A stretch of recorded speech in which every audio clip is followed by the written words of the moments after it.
जब परिवार के सदस्य हमसे पूछते हैं कि तुम लोग ये तिलक या तुलसी माला क्यों धारण करते हो और किस लिए धारण करते हो, तब हम उनसे कहते हैं कि हम तुलसी माला और तिलक लाल जी को प्रसन्न करने के लिए धारण करते हैं। तो वह हमसे कहते हैं कि ये तो आडंबर है। बोलने दो। देखो, एक मेरी बात सुनना। एक व्यसनी व्यक्ति को देखो। व्यसनी व्यक्ति धुआं उड़ाता है, मदिरा पान करता है, दुनिया भर के उल्टी सीधे काम करता है, मुर्गा खा जाता है, जाने क्या क्या करता है। लोग उसको समझाते हैं कि नहीं, ए भाई ये गलत है, ये मत किया करो, ये मत किया, इससे ये होता है, इससे ये होता है, इससे ये होता है, ऐसा ऐसा सब समझाते हैं। वो क्या करता है? एक कान से सुनता है, दूसरे से निकालता है, व्यसन कभी नहीं छोड़ता। ऐसे ही भक्त को होना चाहिए। आपकी वैष्णव भक्ति पर कोई प्रश्न चिन्ह उठाए तो एक कान से चुनो, दूसरे से निकालो। बोले ठीक है भैया, नहीं करेंगे, लेकिन करो। उससे इतने चिंतित क्यों होते हो? देखो, ये बात हम नहीं कह रहे हैं, स्वयं ध्रुव जी महाराज भागवत जी में कहते हैं कि भक्ति कैसी करो? बोले एक व्यसनी व्यक्ति की तरह करो। मैं एवं विभोर नहीं, ये श्लोक नहीं, ये तो गोपियों का है। मैं अभी सुनाता हूं, वही श्लोक सुनाता हूं जो श्री ध्रुव जी महाराज भागवत जी में कहते हैं। ठाकुर जी से निवेदन करते हुए श्री ध्रुव जी महाराज कह रहे हैं, हे नाथ, भक्ति मुहु प्रवहताम त्वयि में प्रसंगो भूयादनंतमहताम ममलाशयानाम भक्ता भजस्व दुर्वाग्रहमात्यजास्मान् देवो यथादि पुरुषो भजते मुमुक्षु। भक्ति मुहु प्रवहताम त्वयि में प्रसंगो भूयाद अनंत महताम अमलाशयानाम येनांज सौल वणमुरु व्यसनम भवाब्धिम निश्चय भवद गुण कथाम मृतपान मत्त। ध्रुव जी महाराज कहते हैं, बोले नाथ, मुझे आपकी भक्ति कैसे करनी है? बोले एक व्यसन की तरह करनी है। व्यसनी व्यक्ति बहाने ढूंढता है व्यसन करने के, ऐसे ही मैं भी बहाने ढूंढूं आपकी भक्ति करने के। हम लोग बहाना नहीं ढूंढते भक्ति करने का, तो इंतजार करते हैं। आसपास कानपुर में कहीं कथा हो तो कथा सुनेंगे, कानपुर में कुछ ऐसी योजना बने जिससे हम ठाकुर जी को भज सकें तो हम भजेंगे। हम अपनी तरफ से प्रयास नहीं करते हैं, हम इंतजार करते हैं कि कुछ योजना बने तो हम करें। पर व्यसनी जो होता है ना, वो कभी इंतजार नहीं करता, वो हर स्थिति में प्रयास करता है, चोरी चुपके छुपके झूठ बोल के अपना व्यसन भोगता है। मैं कथा में बताया करता हूं कभी कभी, व्यसनी व्यक्ति का स्वभाव कैसा होता है। अगर वो क्लास में फेल हो जाए कॉलेज में, तो दुख में गम में बेचारा अपना व्यसन भोगता है। भैया ये मत करने देना, अब नहीं हो बस। व्यसनी व्यक्ति कैसा होता है कि जैसे ही मैं क्या बता रहा था, कॉलेज में फेल हो गया, तो फेल होते ही क्या होता है, दुख में गम में आ गया, इतना गम में आ गया मित्रों के साथ, चलो यार आज पी के आएंगे हम, तो यार फेल हो गए आज क्या करे, पीता है। और जिस दिन फर्स्ट डिवीजन पास हो गया, फर्स्ट रैंक पास हो गया, उस दिन खुशी में पीता है। कोई शादी ब्याह घर में हो तो उत्सव में पीता है। और कोई बेचारा मित्र विदेश चला गया छोड़ करके अकेला पढ़ने के लिए, तो उसके गम में पीता है। व्यसनी व्यक्ति केवल बहाने ढूंढता है अपने व्यसन को भोगने के। ऐसे ही भक्त होना चाहिए। भगवान नहीं करे कोई भक्त फेल हो, लेकिन फेल हो जाए तो भी फिर भजन करो। आज एक माला ज्यादा करेंगे, हम फेल हो गए, आज फर्स्ट रैंक पास हो गया, आज 5 माला ज्यादा करेंगे। आज हमारे बुआ की बेटी की शादी है, आज हम 6 माला ज्यादा करेंगे। हमको जिससे प्रेम था आज उसी का ही ब्याह है, आज 20 माला ज्यादा करेंगे। गम में भजन ज्यादा करो, व्यसनी व्यक्ति की तरह भक्ति करो। जैसे व्यसनी व्यक्ति हर स्थिति में व्यसन की ओर भागता है, ऐसे ही भक्त का स्वरूप कैसा हो, हर स्थिति में ठाकुर जी की ओर भागे, ठाकुर जी की ओर भागे। जैसे क्या होता है,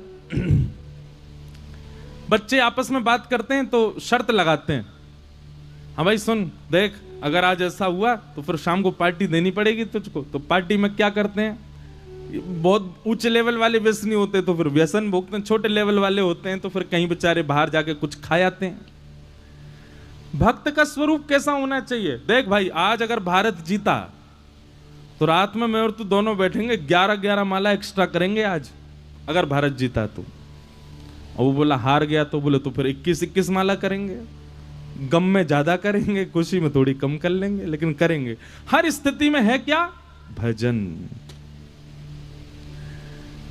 ये हम बोल रहे हैं, आप सुन के खुश हो रहे हो, पर करेगा कोई नहीं, ये बात मैं जानता हूं।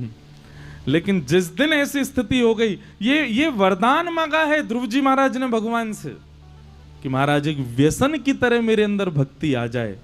जैसे एडिक्शन होता है किसी वस्तु का, व्यसनी व्यक्ति, वो तंबाकू होता है ना, कभी तंबाकू एक तो होता है गुटखा वाला, और एक होता है ऐसे करके जो ये ऐसे मीटते हैं ना, उसको कभी गलती से सूंघ लेना आपको मतलब ऐसा लगेगा कि जैसे कोई जानवर मर गया हो, बहुत दिन का सड़ गया हो, ऐसी उसमें से दुर्गंध आती है। और खाने वाला व्यक्ति उसको चाव से खाता है, लेकर के ये बढ़िया होठ ऊपर करके बीच में दबा के 3 घंटा बैठा रहता है, उसको कितना स्वाद आता है उसमें। ऐसे ऐसे व्यसनी है महाराज हमारे ब्रजमंडल में। वैसे तो नहीं बताना चाहिए, हमारे ब्रजमंडल में एक मंजन करते हैं नशे का, इतना गंदा होता है, इतना गंदा होता है। आप कहोगे महाराज जी आपको कैसे पता? हम दुनिया में घूमते रहते हैं ना, तो हमको पता है। अब भाई सब परिवार बड़े बड़े होते हैं, परिवार में एक आध लोग तो होते ही हैं करने वाले सब काम, तो उनको देखते हैं, देख करके फिर उनके पास देख के सब समझ में आती बातें। इतना इतना मतलब क्या बताएं, इतनी भयानक दुर्गंध होती है। अगर मैंने एक बार सूंघ ली थी तो 1 घंटा के लिए मूर्छित हो गया था, मैं 1 घंटा के लिए बेहोश हुआ था। और करने वाला व्यक्ति इतने चाव से करता है उसको कि मानो जैसे अमृत ले रहा हो, इतना आनंद में आ जाता है।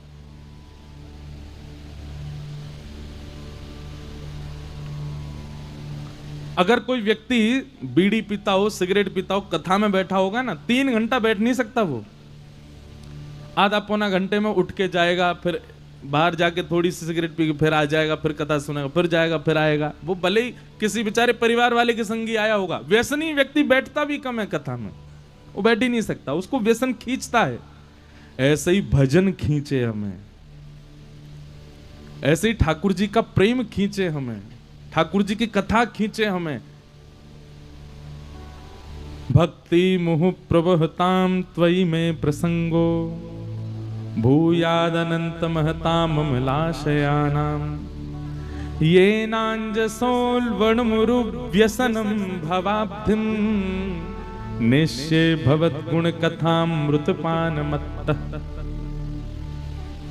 तो भक्ति कैसी हो, एडिक्शन की तरह, वो लग जाए फिर छूट ना पाए, लाख कोशिश करने पर भी ना छूट पाए, लगी रहे।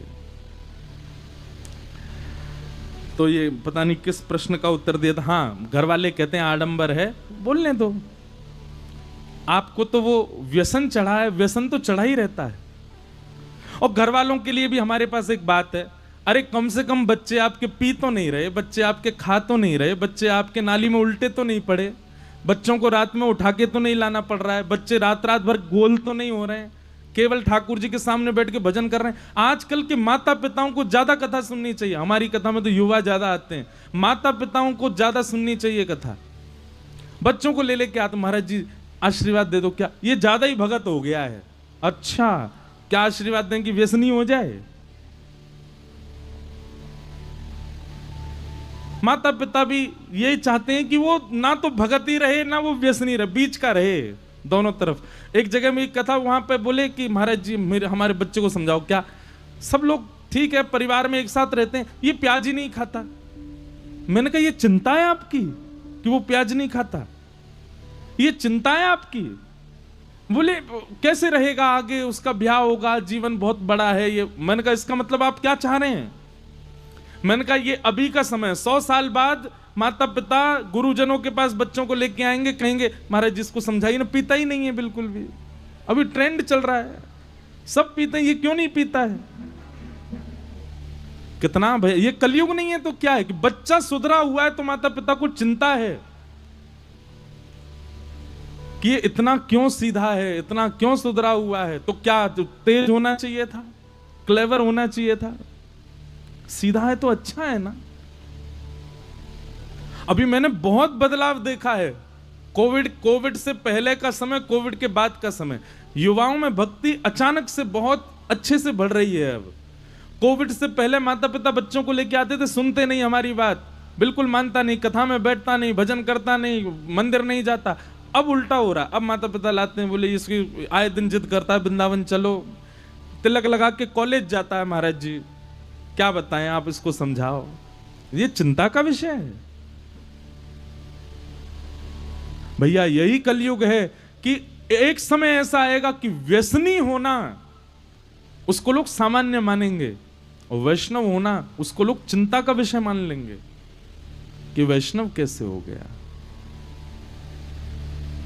यही कलयुग है। कलयुग का स्वरूप क्या है? वो अच्छी चीजों को, सुधरी हुई चीजों को, भावमयी चीजों को, बढ़िया चीजों को धीरे धीरे हमको दूषित दिखाने लग जाता है। तो भैया माता पिताओं से हमारी प्रार्थना, बच्चे कम से कम आपके सुधरे हुए तो हैं, इसकी खुशी मनाओ, क्यों परेशान हो रहे हो?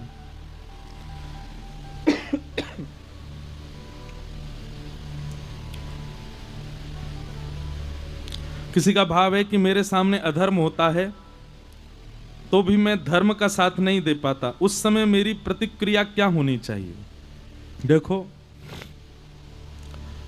शास्त्र आज्ञा करते हैं, अधर्म करने वाले से ज्यादा पापी वो जो अधर्म होते हुए देख रहा है। पर कब? अगर तुम्हारी सामर्थ्य थी उस अधर्म को रोकने की तो आपको रोकना चाहिए। और यदि आप कुछ नहीं कर सकते, आपको लगता है कि अधर्म हो रहा है पर मैं कुछ नहीं कर पाऊंगा, मैं कहूंगा तो कुछ होगा नहीं, तो फिर भगवान से प्रार्थना करके वहां से चले ही जाओ। लेकिन यदि आपको इतनी पीड़ा होती है तो आपको उठना चाहिए, उठ करके उस अधर्म को रोकने का प्रयास तो करना चाहिए। ज्यादा से ज्यादा क्या होगा? थोड़ा बहुत आपका अपमान हो जाएगा, थोड़ा बहुत कुछ आपसे गलत बोल दिया जाएगा, लेकिन आपको स्टैंड तो लेना चाहिए, करना चाहिए। फिर किसी का भाव आया है, ये अंतिम प्रश्न है, फिर हम कथा में चलेंगे, कि महाराज जी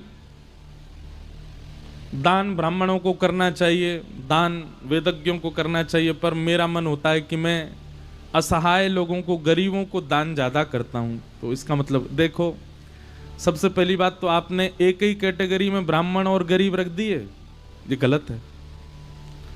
ब्राह्मण को ऐसे चलते फिरते दान नहीं देना है। ब्राह्मण के लिए कैसा दान होना चाहिए?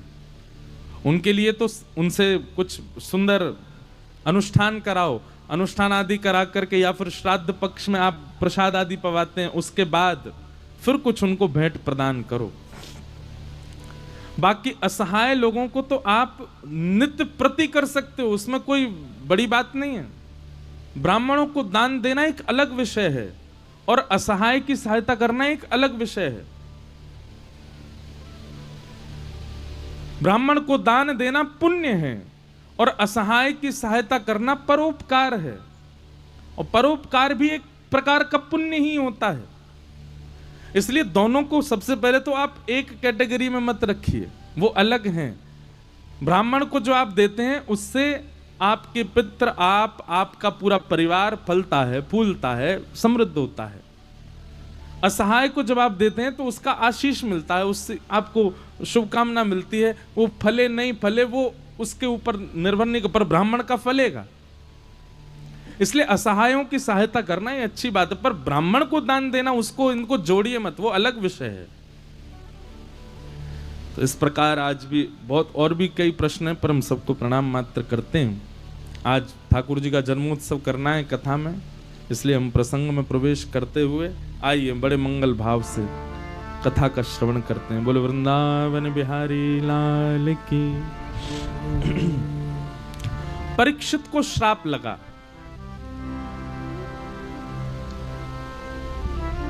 सात दिन में मृत्यु का श्राप लगा। बहुत सावधानी से सुनिएगा सब लोग। परंतु परीक्षित जी महाराज इससे विचलित नहीं हुए। बंधुओं देखो, एक मेरी बात बहुत ध्यान से सुनिएगा। आध्यात्मिक व्यक्ति के कुछ लक्षण होते हैं, भक्ति पथिक व्यक्ति के कुछ लक्षण होते हैं कि वो कई बार सिचुएशन के अकॉर्डिंग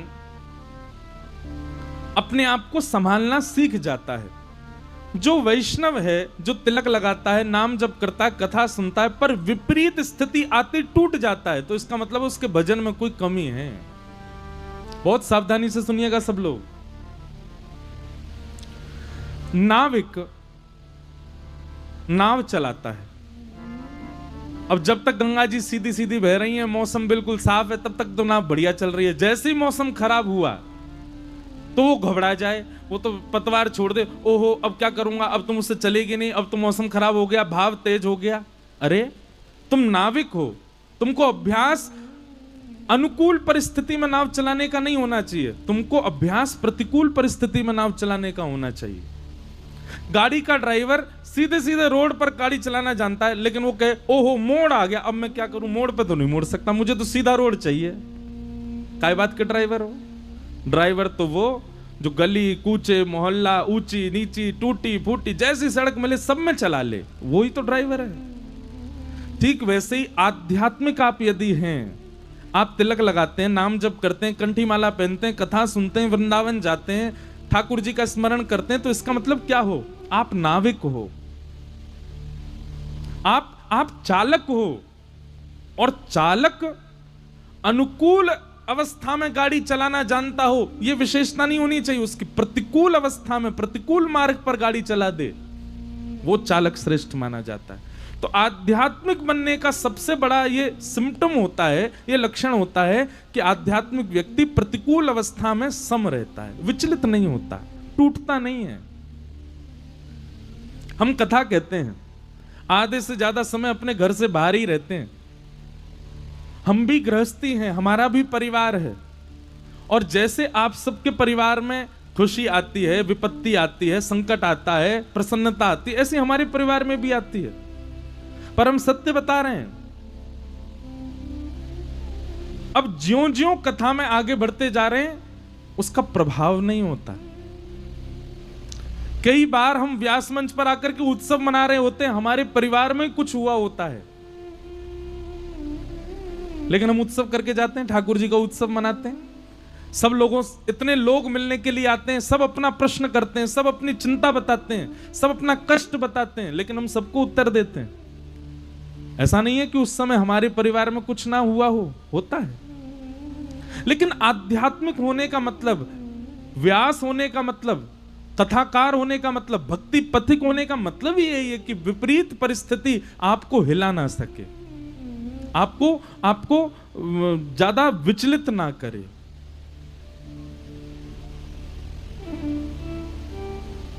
कई लोगों को लगता है इन पे तो प्रभाव ही नहीं होता चीजों का। यही तो आध्यात्मिक होने का मतलब है कि प्रभाव ना पड़ना।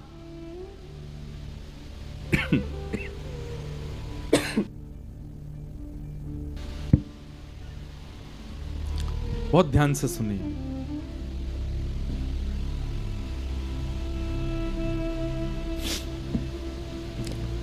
श्री शुकाचार्य जी महाराज, श्री परीक्षित जी महाराज को 7 दिन में मरने का श्राप लगा। यह कोई अच्छी बात तो नहीं थी। सब लोग बहुत सावधानी से सुनो। हमको कोई ज्योतिषाचार्य बता दे, या फिर हम डॉक्टर के पास नॉर्मल चेकअप कराने गए, डॉक्टर ही बोलते भैया तुम्हारे जीवन के इतने दिन बचे हैं, क्या होगा? घर में मातम का विषय हो जाएगा, पूरे घर में सब परेशान हो जाएंगे। वो हो अब क्या करें, अब क्या करें, अब कैसे होगा? पर परीक्षित जी की परिस्थिति कैसी है? उनको पता चला कि 7 दिन में मरने का श्राप है, विचलित नहीं हुए। हर स्थिति में सकारात्मकता देखना ये एक आध्यात्मिक व्यक्ति का लक्षण है। वो गिर भी जाएगा ना तो पैर में चोट लगने पर विचार करेगा इसमें भी कुछ अच्छा ही होना होगा, इसीलिए पैर में चोट लगी। पत्नी छोड़ के चली गई, कुछ अच्छा ही होना होगा इसीलिए चली गई। पति बात नहीं मानता, कुछ अच्छा ही होगा इसीलिए नहीं हो रहा।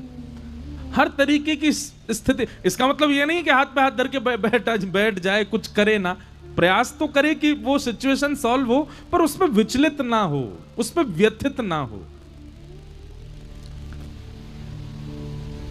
जब परीक्षित महाराज की पत्नी ने कहा कि तुमको 7 दिन में मरने का श्राप लगा और आपका चेहरा इतना प्रसन्नता में खिला हुआ है, ऐसा लग रहा कुछ हुआ ही नहीं है, आप परेशान क्यों नहीं हो रहे हैं, आप इतने प्रसन्न क्यों हैं? तो परीक्षित जी महाराज कहते हैं, देवी, संसार में किसी भी व्यक्ति के अंत का कोई पता नहीं है, कोई कभी भी मर सकता है। पर एक ब्राह्मण बालक ने मुझको 7 दिन बाद मरने का श्राप दिया है, इसका मतलब यह है कि कल यदि ब्रह्मा भी चाहे कि मेरी मृत्यु हो तो नहीं हो सकती, मैं 7 दिन से पहले नहीं मरूंगा। संसार में यहां जितने भी लोग पंडाल में बैठे हैं, मेरे सहित हम में से कोई भी ये दावा दे सकता है कि हम अगले घंटे जीवित रहेंगे? घंटा तो बहुत दूर की, अगले मिनट भी हम जीवित रहेंगे। भाई लोगों को इस बात का अनुभव होगा, क्योंकि शमशान जाते हैं ना, तो शमशान में एक वैराग्य आता है। क्या? जब शव को लेके जाते हैं तो आपस में सब वहां चर्चा करते हुए जाते हैं, भाई कुछ पता नहीं है जीवन का, कल तो चाय पी रहा था मेरे संग बैठ के, और तेरे संग तो कल पी, सुबह सुबह मॉर्निंग वॉक करके मेरे घर आया था, यूं कह रहा करेला का जूस पिलाओ। कैसे चला गया? कभी भी जा सकता है, किसी का अंत भैया कभी भी हो सकता है, मृत्यु कभी भी किसी की भी आ सकती है। सब लोग ऐसी चर्चा करते हैं वहां पे, लेकिन वो चर्चा शमशान में ही रह जाती है, बाहर आती फिर सब भूल जाते हैं कि भाई हर क्षण अंतिम हो सकता है, सब भूल जाते हैं, फिर से सब उन्हीं कार्यों में लग जाते हैं। व्यक्ति को भजन करते समय, लिखिएगा इस बात को, भजन करते समय और पढ़ते समय हमेशा यह सोचना चाहिए कि अगला क्षण भी मेरा अंतिम हो सकता है, मैं जितना हो इसी क्षण में ही सब ले लूं, जितना हो सके पढ़ लूं, जितना हो सके भजन कर लूं, अंतिम क्षण भी मेरा अंतिम हो सकता है। और पाप करते समय, गलत करते समय, छल कपट करते समय यह सोचना चाहिए जीवन तो बहुत बड़ा है, कल कर लेंगे, आज छोड़ो। और फिर जैसे ही कल आए तो कल फिर यही सोच लेना चाहिए, आज और रहने दो, कल कर लेंगे। गलत करते समय यह विचार करे कि जीवन बहुत बड़ा है, और भजन करते समय यह विचार करे अगला क्षण भी अंतिम हो सकता है, जितना हो सके इसी क्षण में ही नाम जप लूं, जितना हो सके इसी क्षण में ही किशोरी जी का स्मरण कर लूं।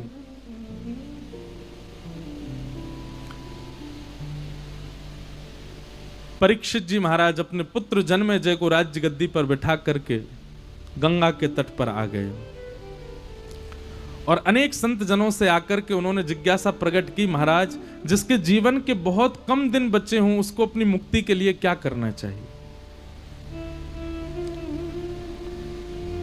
सब संतों ने अलग अलग उत्तर दिए, पर नहीं को मुनिर यस्य वचः प्रमाण, कोई प्रमाण नहीं दे पाया। तब असंख्य संतों की उस सभा में आगमन होता है श्री शुकाचार्य जी महाराज का, श्री सुखदेव जी महाराज का, कि तत्रा भवद भगवान व्यास पुत्रो यदिच्छया गामट मानुनपेक्षः अलक्षलिंगो निजलावतुष्टो व्रतश्च बालैरवधूतभेषः। श्री सुखदेव जी महाराज की जय। श्री सुखदेव जी का आगमन हुआ और सुखदेव जी आकर के बैठे। जैसे ही आकर के बैठे, राजा परीक्षित ने चरणों में प्रणाम करते हुए कहा, भगवान जिसके जीवन के केवल 7 दिन बचे हैं उसको अपनी मुक्ति के लिए क्या करना चाहिए? शुकाचार्य जी महाराज उत्तर दे रहे हैं और यहीं से द्वितीय स्कंद भागवत का प्रारंभ होता है। सुखदेव जी महाराज व्यास मंच पर बैठे और परीक्षित जी चरणों में निवेदन कर रहे हैं, भगवान अब मेरे मार्ग को आप प्रशस्त कीजिए, मैं क्या करूं।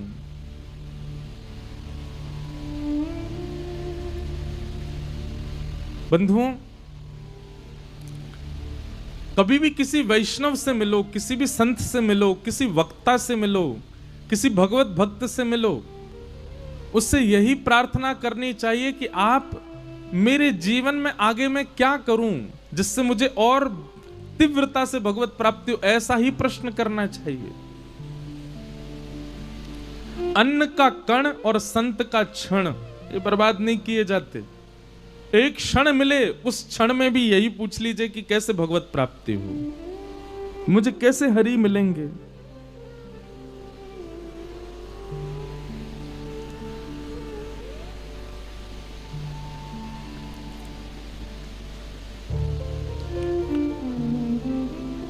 शुकाचार्य जी महाराज के चरणों में प्रणाम करते हुए परीक्षित पूछ रहे हैं कि कैसे भगवत प्राप्ति होगी। सुखदेव जी महाराज अब यहां से कहना प्रारंभ करते हैं, वरियाने शते प्रश्न क्रतो लोक हितं नृप आत्मवेद सम्मत पुंसाम् श्रोतव्यादिषु पर।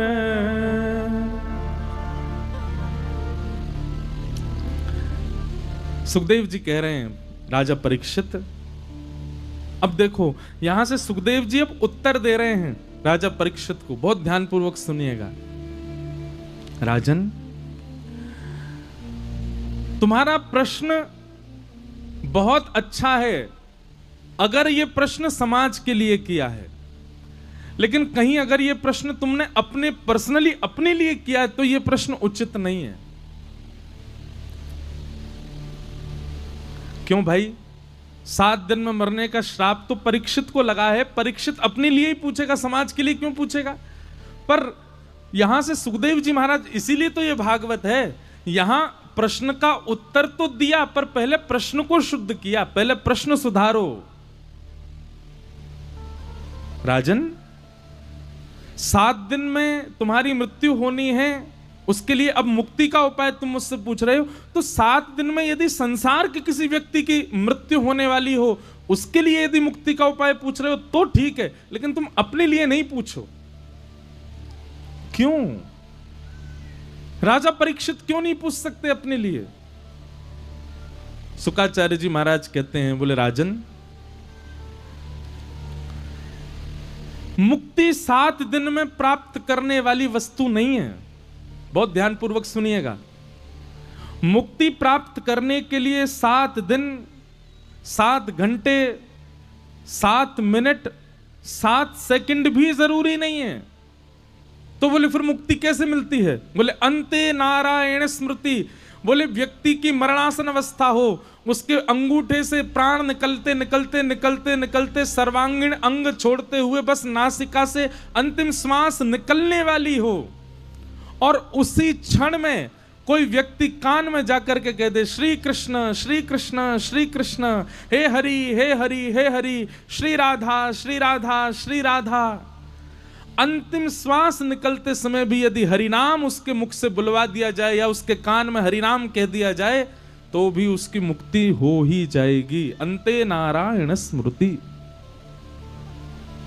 फिर भले ही जीवन में उसने कितना भी पाप किया हो, फिर भले ही जीवन में उसने कितना भी दुराचार किया हो, पर अंतिम क्षण में यदि उसने भगवत स्मरण कर लिया, उसको मुक्त होने से कोई नहीं रोक सकता।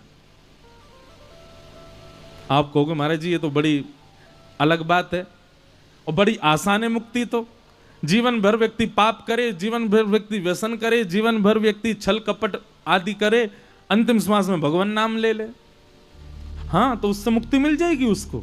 उसके जीवन के सारे जो क्रियाकलाप हैं सब मिटा दिए जाएंगे, फिर उसको वैकुंठ ही मिलेगा। लेकिन ये उतना ही कठिन है जितना मट्टी को घुसने से मट्टी में से तेल हो जाए, पानी को मथने से पानी में से घी हो जाए। ये उतना ही कठिन है। क्या? अंतिम श्वास में हरि का नाम लेना।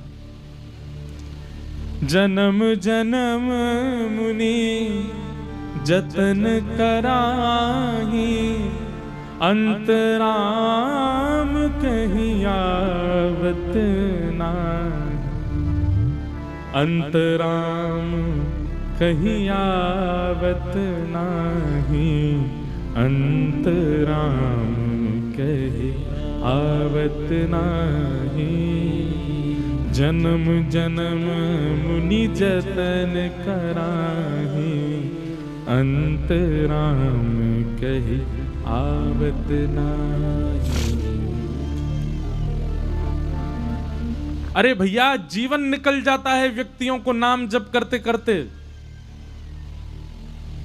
उसको हर समय भगवान स्मरण में रह सकते हैं, पर अंतिम क्षण जब व्यक्ति का आता है, पता नहीं ऐसा क्या होता है कि उस समय व्यक्ति भगवान को भूल ही जाता है। वही व्यक्ति याद रख सकता है भगवान को जिसने अनेक जन्मों में ठाकुर जी का भजन किया होगा। वही अपने अंतिम क्षण में भगवान को याद कर पाता है, नहीं तो अंतिम क्षण में भगवत स्मृति नहीं हो पाती। आपके परिवार में, रिश्तेदार में, पूरे दूर दूर के नातेदारों में यदि कोई वृद्ध, यदि कोई बूढ़े बुजुर्ग भगवत स्मरण करते भगवत धाम गए हों, अंतिम दर्शन जरूर करे आना, उनके प्रणाम करे आना जाकर के उनके शव को। क्यों?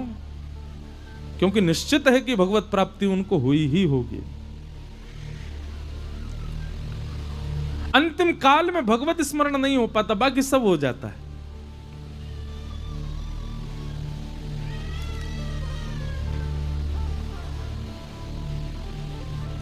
इसलिए भैया, अंतिम क्षण में भगवान का नाम स्मरण में आए, उसी के लिए ही गुरुजन आज्ञा करते हैं। इतना नाम जपो, इतना नाम जपो। अपनी युवावस्था, अपनी पौगंड अवस्था, अपनी वृद्धावस्था सब नाम जप में निकाल दो, ताकि आपके श्वास श्वास से नाम निकले। कहीं अंतिम श्वास आवे तो अंतिम श्वास में भी राम ही निकले। लेकिन हम लोगों ने क्या करा? युवावस्था, पौगंड अवस्था, ये सब निकाल देते हैं हम लोग। कब पकड़ते हैं माला? वृद्धावस्था में। और वृद्धावस्था में नाम जप करना प्रारंभ करते हैं, घुटने दर्द कर रहे हैं, कमर दर्द कर रही है, आंखों में पड़ेगा जाला, नाक से बहेगा नाला, लाठी से पड़ेगा पाला। तब नाम जप शुरू करते हैं। कहां से अंतिम श्वास में भगवान नाम आ जाएगा? यहां तो कह रहे हैं कि अनेक जन्मों से जब नाम जप चल रहा होगा, तब अंतिम श्वास में भगवान नाम याद आ सकता है। अब पूर्व जन्म का तो हमको नहीं पता, पर इस जन्म में तो हमको पता है। अभी से ही नाम जप प्रारंभ कर दो। चलते फिरते उठते, देखिए मंत्र की विधि होती है कि वो एक जगह बैठ करके करना चाहिए। मंत्र का नियम होता है शुद्ध अवस्था में करना चाहिए, पर भगवान नाम वो तो आप कैसे भी गा सकते हो। बस में बैठ के गाओ, ऑटो में बैठ के गाओ, चलते हुए गाओ, क्रिकेट खेलते हुए गाओ, नहाते भये गाओ, सोते भये गाओ। भगवान नाम तो आप कभी भी गा सकते हैं।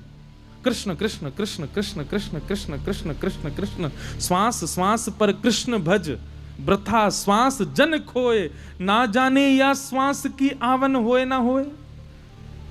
हमने अभी अभी कृष्ण कृष्ण रटना बंद किया था, बस सांस ले ही रहे थे कि उसकी अंतिम श्वास, उसकी अगली श्वास जो थी वही अंतिम थी, और उसमें ही नहीं ले पाए, रह गए, चूक गए।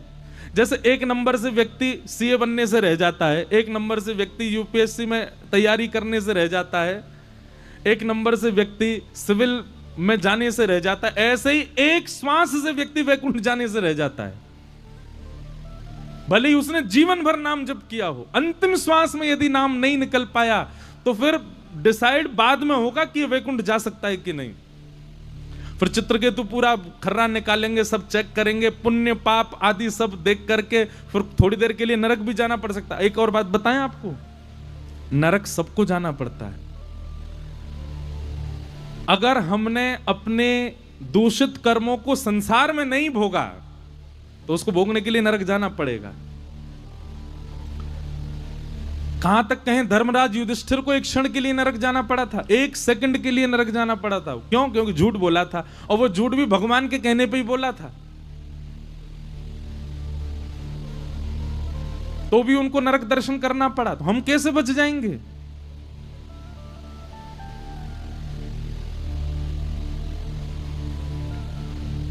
इसलिए भैया खूब नाम जप करो, खूब ठाकुर जी का स्मरण करो।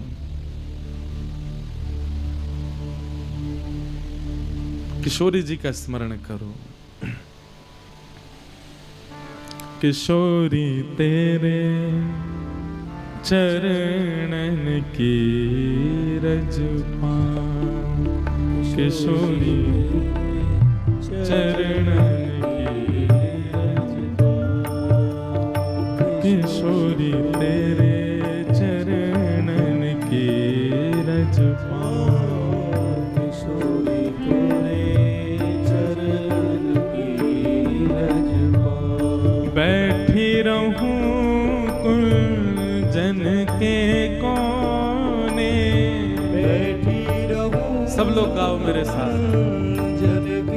भैया देखो, कानपुर में हमने ज्यादा पद तो नहीं गाए हैं, क्योंकि पद थोड़े कठिन होते हैं समझने में, गाने में, पर हमको पद गाना बहुत प्रिय लगता है। पद और भजन में अंतर होता है, पर हम ये पद गा करके आप लोगों को एक प्रकार से व्यास मंच से आज्ञा कर रहे हैं, इस पद को अपनी नित्य स्तुति में गाया कीजिए। श्री हरिराम व्यास जी ओरछा से वृंदावन पधारे, और इस पद की कृपा से ही उनको वृंदावन वास मिला। आप कुछ ना भी करो तो कम से कम हर दिन इस पद का गायन करो, तो क्या पता अंतिम श्वास में किशोरी जी कृपा कर दें, किशोरी जी अनुग्रह कर। क्यों? ठाकुर जी दयालु हैं, ठाकुर जी दया के सरोवर हैं, पर हमारी किशोरी जी तो दया की समुद्र हैं, सागर हैं, इसीलिए तो बरसाने वाली हैं। क्यों? क्योंकि ठाकुर जी तो बिंदु छिड़कते हैं दया का, किशोरी जी तो बरसा देती हैं पूरा। इसलिए अंतिम क्षण में हमको भगवत प्राप्ति हो, उसके लिए किशोरी जी से प्रार्थना करो। इस पद को अपनी नित्य स्तुति में गाना प्रारंभ कीजिए। किशोरी तोरे चरणन की रज पाऊं, किशोरी तोरे चरणन की। नेत्र बंद करके हमारी वृंदावनेश्वरी श्री किशोरी जी का स्मरण करके सब लोग आओ। ओ बैठी रहूं कुंजन के कोने, बैठी रहूं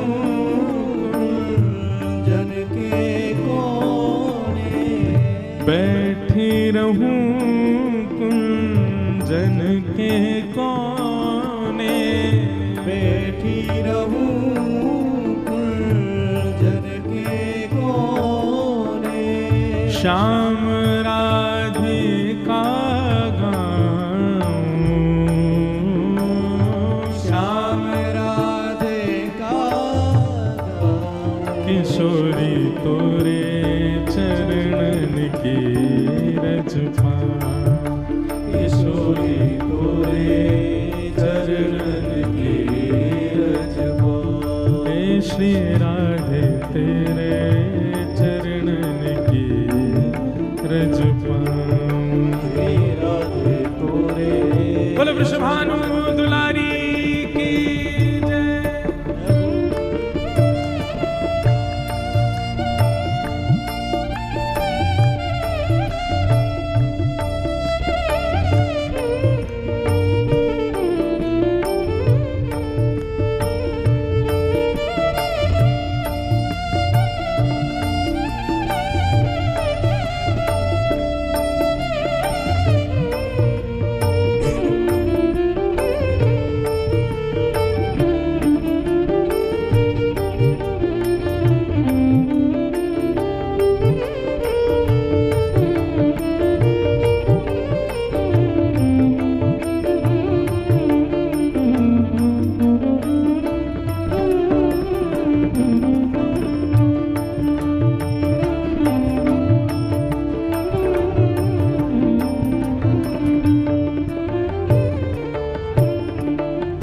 जारज को ब्रह्मादिक तरसत, जारज को ब्रह्मादिक तरसत, जारज को ब्रह्मादिक तरसत, जारज को ब्रह्मादिक तरसत, सूरज शीश चढ़ाऊं,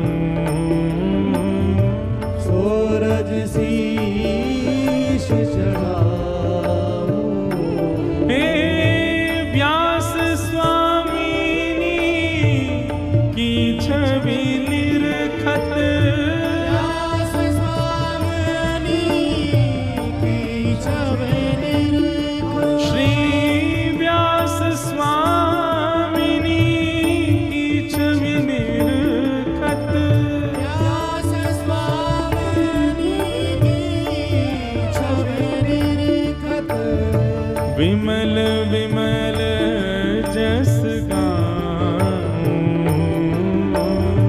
विमल विमल रस गाऊं, किशोरी तेरे चरणन की रज पाऊं, किशोरी तेरे चरणन की रज पाऊं, हे श्री श्यामा तोरे चरणन की रज पाऊं, मेरी श्यामा तेरे चरणन की रज पाऊं, ओ श्री राधे तेरे चरणन की रज पाऊं, मेरी राधे तेरे चरणन की रज पाऊं।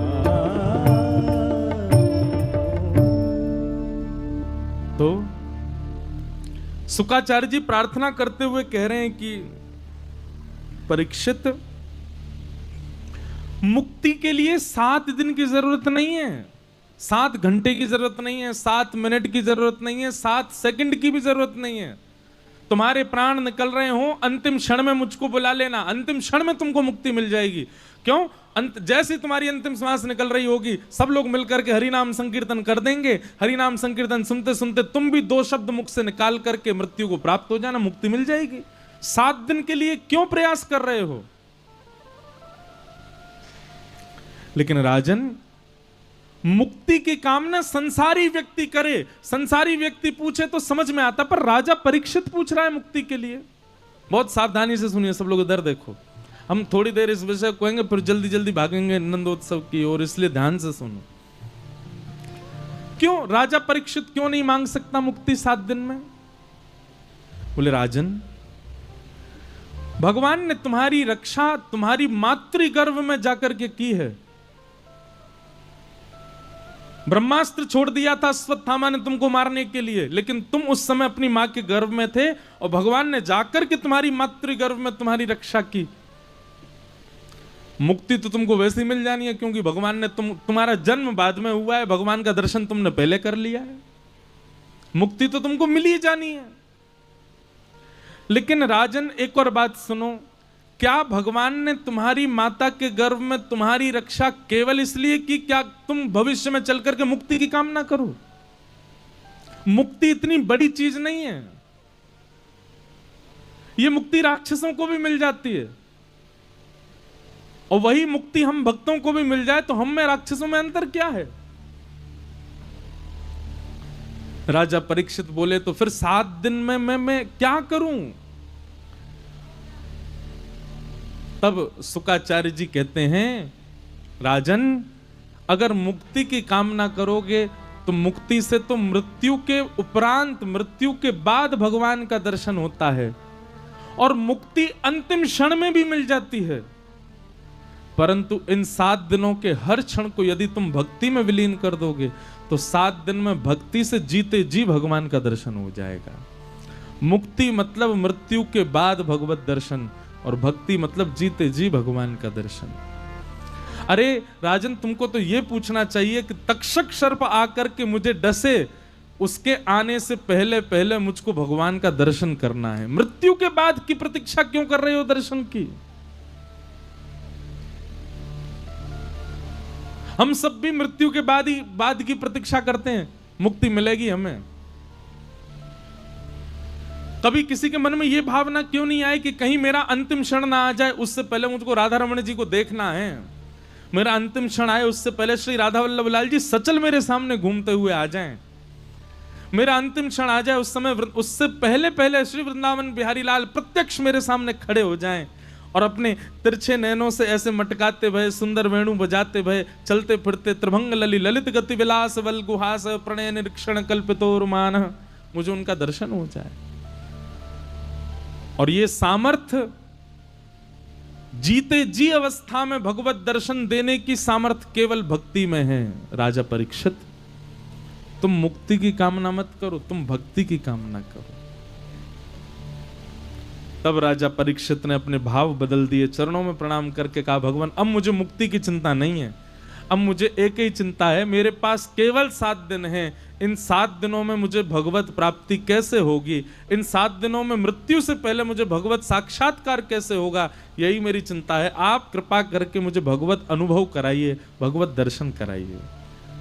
तब सुखदेव जी महाराज कहते हैं, अब मैं तुम्हें भागवत की कथा सुनाऊंगा, क्योंकि भागवत की कथा में यही सामर्थ्य है।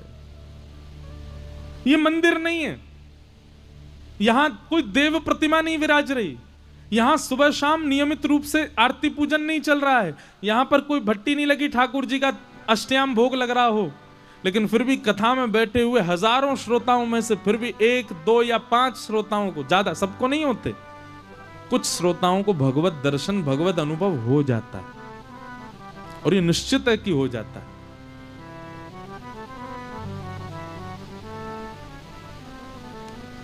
और एक बात हमारी बहुत ध्यान से सुनिएगा, किसको होता है ये कोई नहीं जानता। कई बार सबसे आगे बैठने वालों को नहीं होते, सबसे पीछे बैठने वाले को हो जाता है भगवत दर्शन, भगवत साक्षात्कार। कई बार यजमान परिवार तो केवल निमित्त होता है कि उन्होंने कथा कराई, कथा की सब व्यवस्था की, पर कथा हुई किसी एक के लिए थी, वो कहीं हम में ही कहीं बैठा है, उसके लिए भागवत जी आई, उसके लिए किसी को चुना, किसी को बनाया, योजना बनाई और कर दी कथा, किसी एक के लिए हुई। इसलिए वो एक कोई और नहीं हो, हम ही हूं। आप सब यही सोचो, हम ही हूं, वो एक कोई और नहीं, मैं ही हूं। 3-4 दिन तो निकल गए, बचे 3 दिन। और सुन लीजिए, अंतिम दिन की जो कथा है वो सुबह जल्दी 9 बजे से होगी, इसलिए सवेरे जल्दी अपनी सेवा पूजा करके 8:30 बजे उपस्थित हो जाना। 9 बजे से कथा प्रारंभ होगी, 11:30 बजे तक कथा चलेगी। 11:30 बजे हम मंच से ही गाड़ी में बैठ के जाएंगे, हमारी फ्लाइट है, आगे निकलना है। पहले तो लखनऊ जाने की सोच रहे थे, पर लखनऊ के लिए तो 4 घंटा चाहिए, इसलिए अब कानपुर से ही जाना है। इसलिए आप लोग बिल्कुल समय से आ जाना। अंतिम दिन यानी कि 6 तारीख को कथा सुबह 9 बजे से करेंगे, और यहीं से ही प्रणाम करके हम व्यासपीठ से ही सीधे एयरपोर्ट जाएंगे। तो अब तो 3 ही दिन बचे हैं, बीते हुए 4 दिन और ये 3 दिन, इन्हीं में ही सामर्थ्य है भगवत अनुभव कराने की।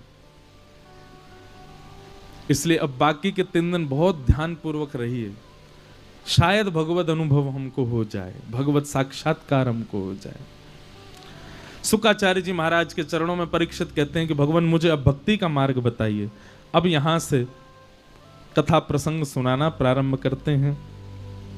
सबसे पहले परीक्षित जी महाराज ने पूछा कि भगवान मुझे प्रकृति के बारे में बताओ, मुझे सृष्टि के बारे में बताओ, भगवान इस दुनिया को बनाते क्यों हैं, इस दुनिया को बनाने का प्रयोजन क्या है ठाकुर जी का, और बनाते भी हैं तो फिर एक जैसी क्यों नहीं बनाते, कोई मोटा कोई पतला, कोई धनवान कोई निर्धन, कोई काला कोई गोरा, कोई मोटा कोई पतला, ऐसा क्यों बना देते हैं। जब सब में भगवान एक, बनाने वाला एक, तो फिर एक जैसी दुनिया क्यों नहीं है, सब अलग अलग थलग क्यों बनाई है। इस प्रसंग के उत्तर में फिर पूरी सृष्टि बताई गई, कैसे भगवान ने दुनिया बनाई।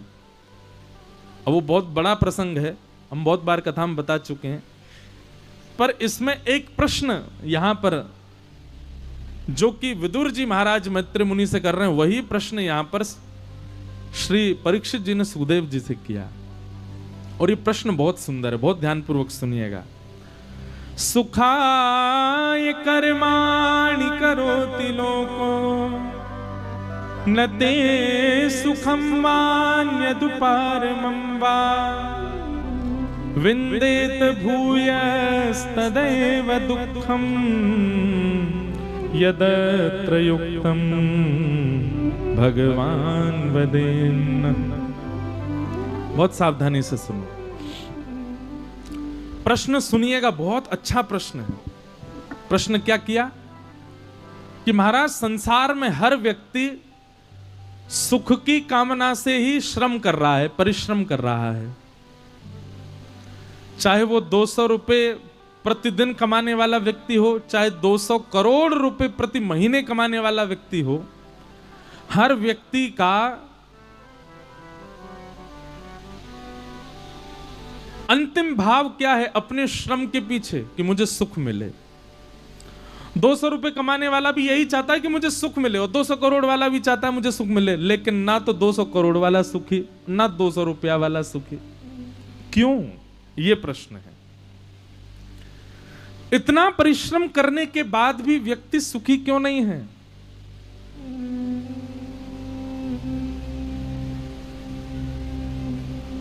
एक गायक हुए जगजीत सिंह, नाम सुना है? उनकी गजल सुनी है? हमारी कथा नहीं सुनी, गजल सुनते हुए सुना करो, अच्छे अच्छे गाए हैं उन्होंने। बहुत दिन बाद गा रहा हूं मैं, कथा में गाया करता हूं कभी कभी। एक पंक्ति बहुत अच्छी है उनकी। सुबह से शाम तक बोझ ढोता हुआ, सुबह से शाम तक बोझ ढोता हुआ, सुबह से शाम तक बोझ ढोता हुआ,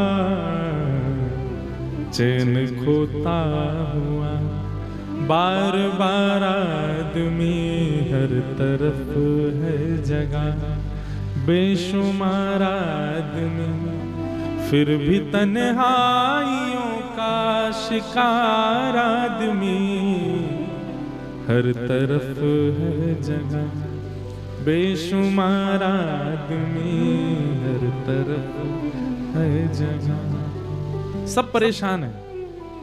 आप लोगों को लगता होगा जे ऊंचे मंच पर बैठते हैं,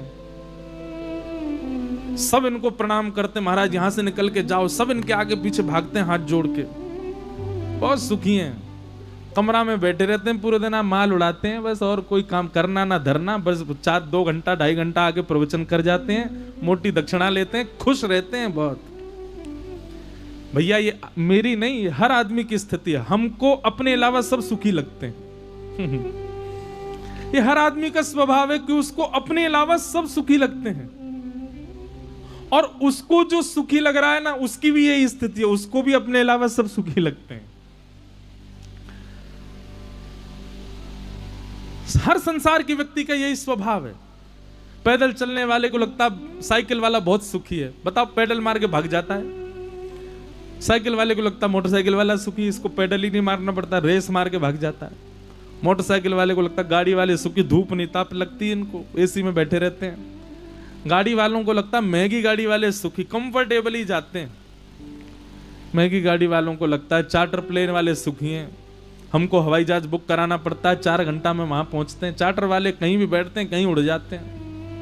सबको यही लगता है।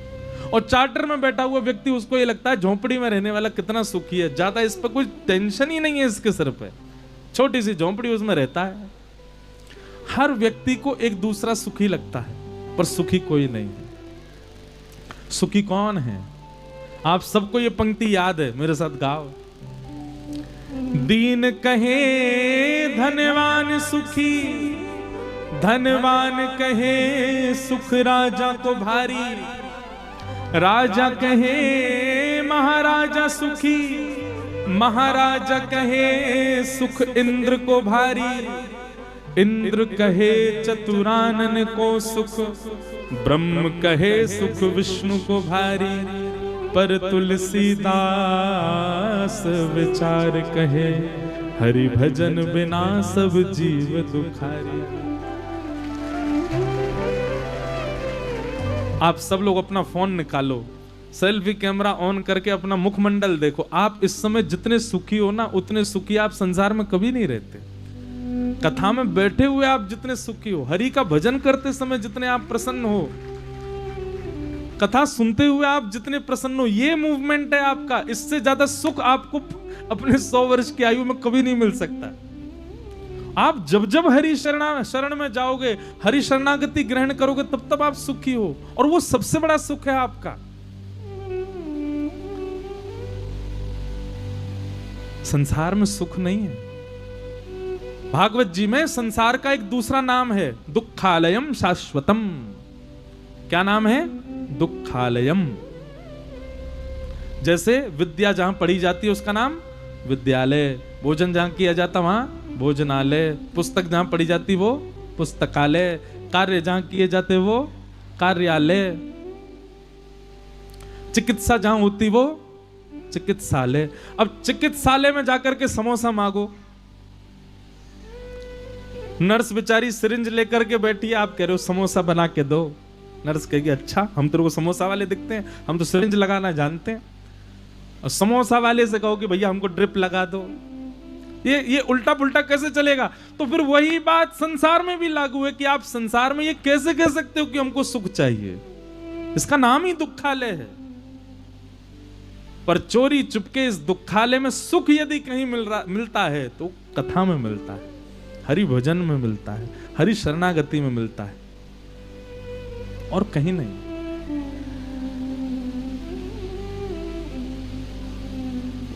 लेकिन ये तो बात मैंने अपने मन से बता दी, लेकिन इस प्रश्न का उत्तर क्या है भागवत जी में कि भाई सुख के लिए संसार में सब दौड़ रहे हैं, तो फिर उसको सुख क्यों नहीं मिलता? इसके दो उत्तर हैं। पहला उत्तर क्या है? बोले पहला उत्तर भगवान कह रहे हैं यही माया है। व्यक्ति जो चाहे उसको मिल जाए तो ऐसा व्यक्ति आलसी होता चला जाएगा, वो कर्म नहीं करेगा। फिर संसार कैसे चलेगा अगर व्यक्ति कर्म ना करे? तो व्यक्ति कर्म करता क्यों है? व्यक्ति प्रगतिशील रहता क्यों है? व्यक्ति लगा क्यों रहता है? क्योंकि वो जो चाहता है वो उसको मिलता नहीं है, इसलिए वो लगा ही रहता है, करते करते करते करते। भाई कभी तो मिलेगा, कभी तो मिलेगा, कुछ तो मिलेगा, और मिल भी जाता है तो उसके चित्त में अपूर्णता रहती है, नहीं और चाहिए, इससे भी ज्यादा चाहिए। तो भगवान कहते हैं कि संसार में हर व्यक्ति दुखी इसलिए क्योंकि वो जो चाहता है वो उसको मिलता नहीं है, और यही मेरी माया है। यदि व्यक्ति जो चाहे वो, अब एक बात सुनो, सब धनवान हो जाएं, सब करोड़पति हो जाएं, संसार कैसे चलेगा बताओ? कानपुर में सब खरबपति हो जाएं, क्या होगा फिर? कुछ नहीं, परेशान हो जाएंगे हम लोग। क्यों? क्योंकि हर व्यक्ति को अपनी किसी भी कार्य को करने के लिए अपने नीचे 1, 2, 5, 10, 100 लोग चाहिए जो उससे थोड़े नीचे हों, वही कर पाएंगे काम। लेकिन सब समान ही हो जाएंगे, फिर करेगा कौन? सब समान हो जाएंगे तो फिर एक दूसरे को कोई पूछेगा नहीं, भजेगा नहीं, और एक दूसरे से लड़ते झगड़ते एक दिन पूरा विश्व सर्वनाश कर देंगे एक दूसरे का।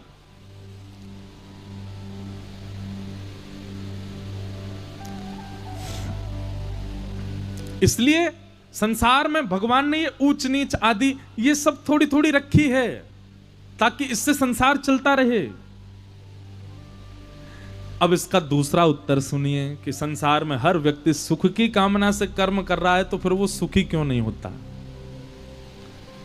इसका उत्तर भागवत जी में नहीं, भगवत गीता में भगवान ने दिया है।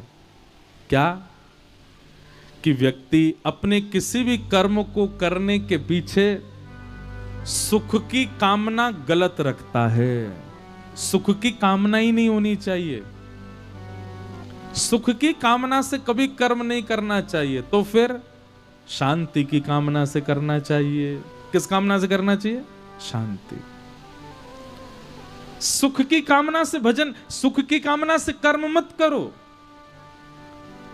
क्योंकि आप सुख की कामना से जब करेंगे तो आप लोभी भी हो जाएंगे, आप मोही भी हो जाएंगे, आप चिंतित भी रहेंगे, आप परेशान भी रहेंगे। पर आपकी इच्छा क्या है? मैं जो करूं उसके बदले मुझको शांति मिले। शांति की इच्छा से कर्म करने वाला व्यक्ति कभी लोभी नहीं हो सकता, वो कभी मोही नहीं हो सकता। वो कभी हाथ पैर नहीं फेंकेगा ज्यादा, जितना मिलेगा उसमें प्रसन्न रहेगा, जितना मिलेगा उसमें आनंद में रहेगा, क्योंकि उसका गंतव्य सुख नहीं है, उसका गंतव्य शांति है।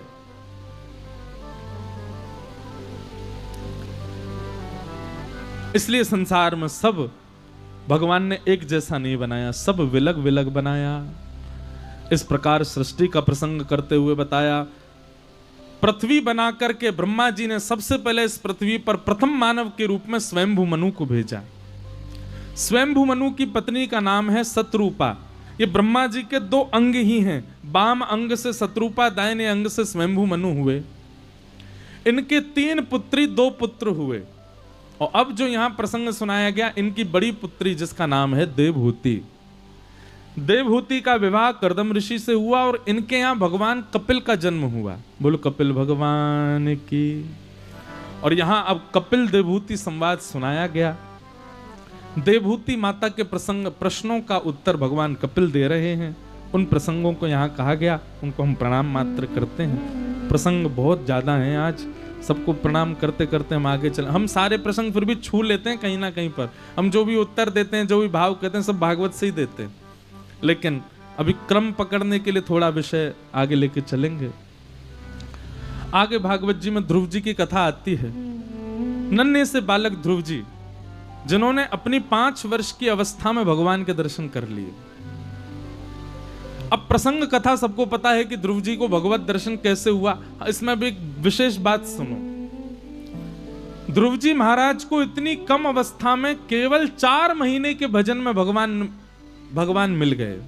4 महीने के भजन से, जैसे ही 4 महीने के भजन से भगवान मिले तो ध्रुव जी महाराज की बात सुनकर के बड़े बड़े ऋषि संत क्रोधित हो गए, भगवान पर नाराज हो गए।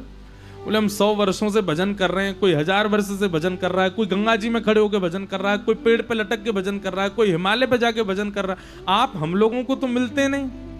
एक राजा का बेटा, कम अवस्था का बालक, उस पर इतनी दया आ गई, आप 4 महीना में मिल गए उसको। भगवान से सब संत नाराज हो गए।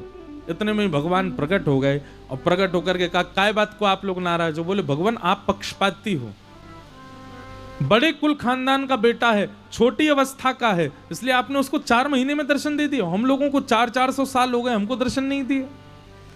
भगवान बोले आप सब लोगों के पीछे जो नदी है उसका दर्शन करो। सब संतों ने पीछे नदी को देखा तो उस नदी में बहुत सारी हड्डियां बह रही थी। संतों ने कहा ये सब क्या है? बोले ये ध्रुव जी ना जाने कितने जन्मों से मेरा भजन करते करते अपने प्राण त्याग देते थे। ये उन्हीं के ही पूर्व जन्मों की असंख्य जन्मों की हड्डियां हैं। ये अंतिम जन्म जो उनका हुआ वह भी उन्होंने मेरे भजन में पूरा व्यतीत कर दिया। केवल 4 महीने शेष रह गए थे मेरी प्राप्ति में। वही ध्रुव जी महाराज अपने अंतिम जन्म में एक राजा के यहां पर जन्मे और अपने 4 महीने की भजन जो शेष रह गया था उसको बाल अवस्था में पूर्ण किया, मेरी प्राप्ति कर ली। ये तो रही एक बात। दूसरी बात भगवान क्या कहते हैं? मेरी प्राप्ति के लिए भजन की अवधि कितनी है, वर्ष कितना है, समय कितना व्यतीत करते हैं मेरे भजन में, यह विशेष बात नहीं है। पर जितना समय व्यतीत करते हैं उतने समय में उत्कंठा कितनी है, उतने समय में लालसा कितनी है, उतने समय में उतने समय में तड़फन कितनी है मेरी प्राप्ति की, मैं ये देखता हूं। समझ में आई बात? आप 4 घंटा बैठ के भजन करते हो तो आपको भगवान मिलेंगे? बिल्कुल नहीं। लेकिन आप 4 मिनट बैठ करके करते हो, पर 4 मिनट में यह भी भूल जाते हो कि हम कानपुर में हैं, यह भी भूल जाते हो कि मैं कौन हूं, मैं कहां से हूं, मैं क्या हूं, बस जो भी हूं ठाकुर जी का हूं। साक्षात भगवान की परम प्राप्ति के लिए परम प्रेम रूपी समुद्र में डूब करके उनका भजन करने लगते हो तो आपका 4 मिनट भगवत प्राप्ति के लिए काफी है। और 4 घंटा करते हो, पर 4 घंटा में फोन भी चला रहे हैं, व्हाट्सएप भी देख रहे हैं, जो भी कर रहे हैं, घर के इधर उधर भी काम, बस सबको दिखाने के लिए 4 घंटे बैठते हैं हम। कोई फायदा नहीं उसका। मैं ऐसे कितने लोगों को जानता हूं, वो हर कथा में आते हैं मेरी में, बुरा नहीं मानना, पर उन पर कोई परिवर्तन नहीं है। वो जैसे थे वैसे ही हैं अभी भी, तो क्या फायदा कथा सुनने का। और कैसे इतने लोगों को भी जानता हूं कि कथा में किसी को छोड़ने आए थे, किसी ने कहा भाई हमको छोड़े आओ कथा में, तुम उसी रास्ते से जा रहे हो, किसी को छोड़ने आए थे, तो मन में सोचा इतनी भीड़ बैठी है सुनने को, देखें तो सही क्या है, और आके बस पीछे खड़े खड़े कथा सुन रहे थे। खड़े खड़े कथा सुनी 10 मिनट, 10 मिनट में ये परिवर्तन हुआ कि पूरा जीवन ही परिवर्तित हो गया। और किसी व्यक्ति का पूरा जीवन निकल जाता कथा सुनते सुनते तो परिवर्तन नहीं होता। तो कहने का अभिप्राय क्या, आप कितना समय ठाकुर जी को देते हो वो जरूरी नहीं, पर जितना देते हो उतना देने में आपकी तड़फन कैसी है, उत्कंठा कैसी है, व्याकुलता कैसी है, वो विशेष होता है भगवत प्राप्ति में।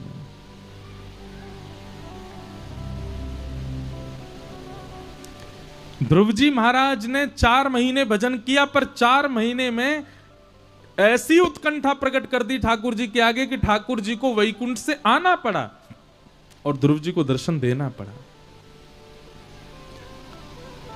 ध्रुव जी महाराज के सामने श्री ठाकुर जी प्रकट हो गए, प्रकट होकर के ध्रुव जी को दर्शन दिया, दर्शन देकर के ध्रुव जी पर अनुग्रह किया और अनुग्रह करके उनको 36,000 वर्ष अभी राजपाट संभालने की आज्ञा देकर के भगवान प्रस्थान कर गए।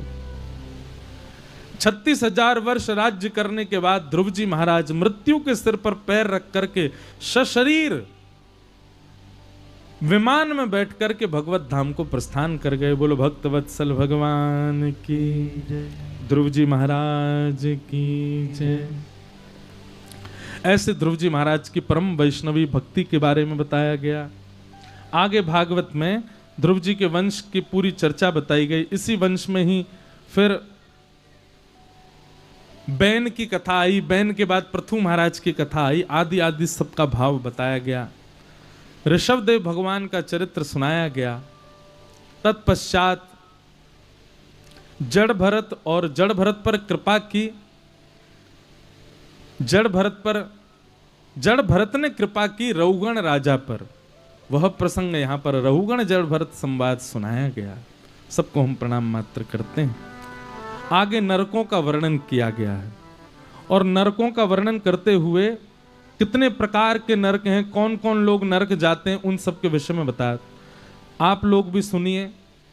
6 चिन्ह जिनके होते हैं ऐसे लोग नरक जाते हैं। बहुत ध्यान से सुनना। वैसे तो बहुत सारे प्रमाण हैं नरक जाने वालों के, पर 6 मुख्य प्रमाण हैं। अत्यंत कोप कटुका च वाणी दरिद्रताम च स्वजनेषु वैरम नीच प्रसंग कुलहीन सेवा चिन्हानि देहे नरकम गताना। सबसे पहला भयंकर गुस्सा। जो भी भयंकर क्रोधी बैठा है इस कथा पंडाल में या फिर आपके संबंध में कोई भयंकर क्रोधी किसको कहते हैं? जिसके सामने महाराज इतनी चूक करने में भी पूरा परिवार घबराता है। क्यों? बोले गुस्सा ही करेगा। ऐसे व्यक्ति को आज रात्रि में मैसेज कर देना, बेटा तुझको नरक का वीजा मिल गया है और विदाउट इमिग्रेशन जाएगा। इसलिए अभी भी समय है, न क्रोध कम कर ले भैया। और इस कथा में भी यदि ऐसा कोई व्यक्ति बैठा है जिसको बहुत क्रोध आता है, थोड़ी कथा सुनने की अपनी अवधि बढ़ाओ, ज्यादा कथाएं सुनो। कथा में एक आश्चर्य बताऊं आपको। 4:30 बजे हम व्यास मंच पे बैठे और अभी बज रहे हैं 6:30।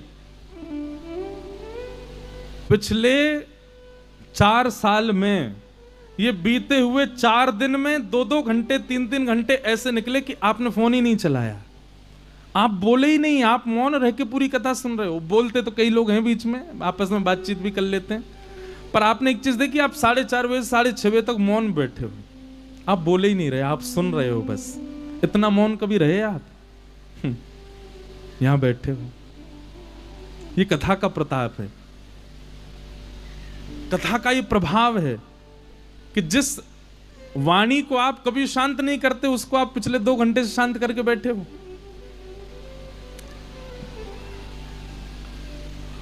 तो कथा में यह भी सामर्थ्य है, मौन रहने वाले व्यक्ति का क्रोध कम होता है। आप यदि खूब कथा सुनोगे, मौन रहकर चुप रहकर के कथा श्रवण करना प्रारंभ हो, धीरे धीरे आपका क्रोध कम हो जाएगा। पर हमने ऐसे भी मौनी देखे हैं। एक मौनी है, वो पता क्या करते हैं, उनको बहुत क्रोध आता है, पर वो चातुर्मास जब आता है तो मौन रहते हैं। वो क्या करते हैं, जब उनको क्रोध आता है तो जिस पे क्रोध आता है उसको बोलते हैं उसको पास बुलाते हैं। अब बोल तो सकते नहीं तो उसको गाली लिख करके पेज में देते हैं, ले। वो सामने वाला पढ़ता है, बोले ये मुझको दे रहे हो, बोला हाँ। ऐसे मौन का भी क्या फायदा, ऐसे ऐसे मौनी है संसार में। पर भयंकर क्रोध यदि आपको आता है तो गारंटेड है कि नरक में आपका स्थान नियुक्त हो चुका है। समय से पहले अपना क्रोध कम कर लो, नहीं तो जाना पड़ेगा। अत्यंत कोप पहला लक्षण है नरक जाने वाले व्यक्ति का। अच्छा, भयंकर गुस्सा का एक और रूप बताएं। जिसका क्रोध आया और थोड़ी ही देर में, थोड़ी देर मतलब ज्यादा से ज्यादा आधा घंटा भी नहीं हुआ और उसका क्रोध शांत हो गया, ऐसा क्रोधी व्यक्ति फिर भी बच जाएगा। पर किसी बात को लेकर के 1 दिन 2 दिन 3 दिन 4 दिन 1 सप्ताह महीना निकाल दिया, क्रोध ही कम नहीं हो रहा, गारंटेड है नरक जाएगा। अत्यंत कोप। दूसरा लक्षण क्या है नरक जाने वाले का? कटुकाच वाणी, जिसकी वाणी मीठी नहीं है। बोलता है तो ऐसा लगता है मानो जैसे डंडा मार रहा है क्या। और या फिर कई लोगों के स्वभाव होता है कि वो सीधी सीधी बात भी करते हैं तो बिना गाली दिए बात नहीं करते, गाली देके बात करते हैं, बात बात पर गालियां देते हैं। ऐसा कोई व्यक्ति परिवार में, मित्रता में या यहां पे कोई बैठा हो, समझ जाओ भैया आपको नरक जाना पड़ेगा। क्यों? क्योंकि आप अपनी वाणी का दुरुपयोग कर रहे हो। और या फिर किसी को भी कुछ भी, ये इस प्रकार से बोलने वाले लोग, मैं तो जो होता है मुंह पे बोल देता हूं, मैं तो जो होता है उसके मुंह पे कह देता हूं, मेरे से पेट में नहीं रहती। ये स्वभाव अच्छा नहीं है कि आपके जो मन में आता है आप मुंह पे बोल देते हो। ऐसा ये स्वभाव उचित नहीं होता। ऐसे व्यक्ति को नरक दर्शन करना पड़ता है। क्यों? आप अपने स्वभाव के चलते कितने लोगों का हृदय दुखाते हो, कितने लोगों के हृदय को पीड़ा देते हो। मैं तो जो होता है मुंह पे बोल देता हूं। क्यों बोलते हो मुंह पे? कोई आपको बोल दे तो आपको सहन नहीं होता। इसलिए वाणी थोड़ी सी मधुर रखो, वाणी थोड़ी सी मीठी रखो, गाली गलौज ज्यादा मत दो। और ज्यादा मत दो क्या, दो ही मत, देनी क्यों है?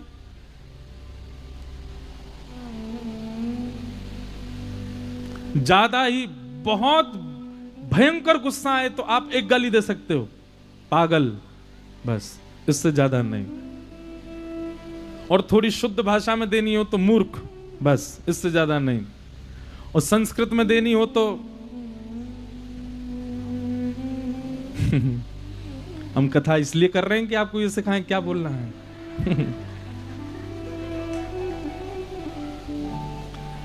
कभी गाली देने वाला व्यक्ति ऐसा स्वरूप कर ले अपना, जिस पर गुस्सा आए उसको बोले, ए गुलाब जामुन इधर आ, रसगुल्ला सा। ज्यादा घेवर मत बने हमारे सामने, ऐसी गाली हो कितना अच्छा लगे है। मीठी मीठी गाली दो, होते है तो क्रोध में, लेकिन आप गाली की जगह मीठे शब्दों का प्रयोग करो। हम अपनी प्रशंसा नहीं कर रहे हैं, पर हम व्यास मंच पे बैठ के सत्य बोल रहे हैं। हमारे मुख से कभी गाली नहीं निकलती, गाली दे ही नहीं पाता मैं, देना चाहता भी नहीं, कभी नहीं, कितना भी क्रोध आ जाए नहीं। और ये नहीं होना, ये बहुत बड़ी कृपा है ठाकुर जी की कि आपके मुख से मजाक में भी गाली नहीं निकले। अगर किसी का तकिया कलाम बन चुका है गाली दे के बोलने का, तो भैया उसको कह देना तू भी नरक जाने वाला है। अत्यंत कोप, कटुकाच वाणी, और तीसरा है नरक जाने वाले का लक्षण दरिद्रताम च। जो व्यक्ति दरिद्र है, दरिद्र मतलब होता है जो असंतोषी है। जितना ठाकुर जी दे रहे हैं उसमें संतोष नहीं है उसको। ठीक है और बढ़े उसके लिए प्रयास करता है। पर ऐसा उस व्यक्ति को दरिद्र कहते हैं कि जितना मिला उस पर संतोष नहीं और फिर प्रयास नहीं कर रहा है, बैठे बैठे सोच रहा है इतना और हो जाता, ये और हो जाता, ये भी मुझे मिल जाता, वो भी मेरा हो जाता। ऐसे व्यक्ति को दरिद्र कहते हैं। और असंतोषी व्यक्ति जो संतुष्ट नहीं रहता है उसको भी नरक दर्शन करना पड़ता है। तो अत्यंत कोप, कटुकाच वाणी, दरिद्रताम च, और चौथा क्या है? स्वजनेषु वैरम। अपने ही जनों से, अपने ही भाई बंधु और अपने ही परिवारी जनों से जो शत्रुता कर लेता है, नाराज हो जाए, रूठ जाए, वहां तक ठीक है, पर शत्रु मान ले, इस स्थिति तक में आ जाए कि महाराज परिवार का ही संबंधी सामने आ जाए तो उसको हम जान से मार देंगे, इस प्रकार की शत्रुता जो कर लेता है उसको भी नरक दर्शन करना पड़ता है। स्वजनेषु वैरम, अपने स्वजनों से वैर करे। अत्यंत कोप, कटुकाच वाणी, दरिद्रताम च, स्वजनेषु वैरम। और पांचवा लक्षण क्या है? नीच प्रसंग। बहुत ध्यानपूर्वक सुनिएगा। प्रसंग का मतलब होता है संग, और नीच, नीच किसको कहते हैं? जो मांस खाता है, जो मदिरा भक्षण करता, मदिरा सेवन करता है, जो परिस्त्री संग करता है, इस प्रकार के जितने भी पाप हैं, इन सब पापों को करने वाले का नाम नहीं लिया गया है। बहुत ध्यानपूर्वक सुनिएगा। परिस्त्री संग करने वाले, पर पुरुष संग करने वाली, भक्ष भक्ष खाने वाले, बालकों के साथ दुराचार करने वाले, किसी का धन हड़पने वाले, किसी के साथ गलत करते, ये उन लोगों के नाम नहीं है यहाँ पे। ये तो बहुत बहुत फाइन क्वालिटी के पापी हैं, इन लोगों का नाम थोड़ी है यहाँ पे। यहाँ तो उन लोगों का नाम है जो सुधरा हुआ जीवन जी रहे हैं, पर कुछ ऐसा करते हैं जिसकी वजह से उनको नरक जाना पड़ेगा। ये वो 6 लोग हैं। यहां पर उन लोगों का नाम नहीं जो गैया खा जाते हैं, यहां पर उन लोगों का नाम नहीं जो अबला नारियों के साथ गलत करते हैं, यहां पर उन लोगों का नाम नहीं है जो दूसरों के साथ छल, वो तो नरक, उनने जीते जी नरक बना रखा अपना जीवन। यहां तो उन लोगों का नाम है जो जीवन जी रहे हैं ठीक तरीके से लेकिन गलतियां करते हैं, उन लोगों का नाम लिखा है यहां। तो क्या कह रहे हैं? नीच प्रसंग, मदिरा पान करने वाला, मांस भक्षण करने वाला, परिस्त्री संग करने वाला, दूषित कर्म करने वाला, वो तो नरक जाएगा ही जाएगा, पर उसके संग उठने बैठने, खाने पीने, सोने, हंसने वाला, खुद कुछ गलत नहीं करता है पर जिसके संग रहता है वो सारे गलत काम करता है, उसको भी नरक जाना पड़ेगा, उसको भी नरक जाना पड़ेगा। नीच प्रसंग। अब इसमें कई लोगों के प्रश्न आ जाते हैं, महाराज जी हमारे परिवार का व्यक्ति ऐसा है, आप उसका साथ थोड़ी दे रहे हो। यहां उन लोगों के लिए कहा जा रहा है जो उसको साथ देते हैं, उसके संग हंसते खेलते बैठते हैं।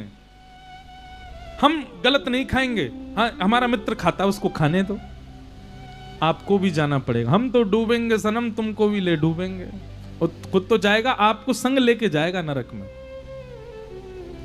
नीच प्रसंग, कुलहीन सेवा। और अंतिम लक्षण क्या है? कुलहीन सेवा। कुलहीन सेवा का मतलब जिसने अपने माता पिता का त्याग कर दिया, जो अपने माता पिता के साथ गलत व्यवहार करता है, जो अपने माता पिता, भाई बंधु, परिवार के जनों को त्याग चुका है और सबके साथ दुर्व्यवहार करके अपना संबंध बिगाड़ चुका है, ऐसे व्यक्ति को जो अपना आश्रय प्रदान करते हैं, कुलहीन सेवा, कुल से हीन व्यक्ति की जो सेवा करते हैं उनको भी नरक जाना पड़ता है। कोई माता पिता से गलत बोलता है, माता पिता पर प्रहार करता है, माता पिता को गाली गलौज करता है, ऐसा बालक, और उसकी तुम सहायता करते हो, उसके तुम मित्र हो, तुमको भी नरक जाना पड़ेगा। ये 6 चिन्ह हैं नरक जाने वालों के। पर श्रीमद् भागवत जी में यमराज जी महाराज एक बात कहते हैं, क्या? बहुत ध्यान से सुनना। 3 काम करने वाले, नित्य हर दिन 3 काम करने वाले लोगों को कभी नरक नहीं आना पड़ता। कौन कौन से 3 काम? कि जिह्वा न भक्ति भगवत गुण नाम देयम, चेतश्च न स्मरति तच्चरणारविंदम, कृष्णाय नो नमति यत्सिरे कदापि, तानान्यध्वस्यमसतो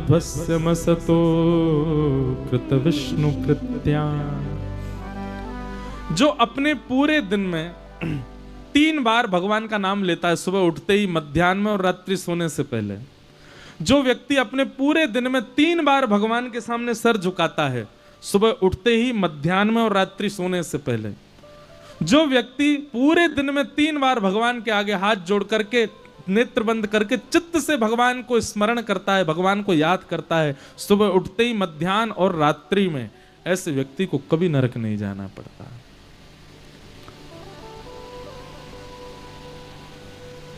लेकिन घूम फिर के बात यहीं आ जाती है, इन सब के साथ में आचरण की शुद्धि बहुत जरूरी है। आपका कर्तव्य, आपका आचरण, आपका व्यवहार, आपका स्वभाव, आपकी क्रिया वो शुद्ध नहीं है, फिर कितने आप भगवान को भजते रहो, फिर कुछ नहीं होने वाला। भाई स्कूल जाते हो लेकिन पढ़ते नहीं हो, क्या फायदा? केवल अटेंडेंस पूरी कराने जा रहे हो, present sir, present sir, present sir. 365 दिन में से महाराज 300 दिन बालक आपका स्कूल आता है, पर एग्जाम में क्या रहा? 0/0। क्या फायदा? स्कूल जाता है किस लिए? बोले ऊधम मचाने जाता है।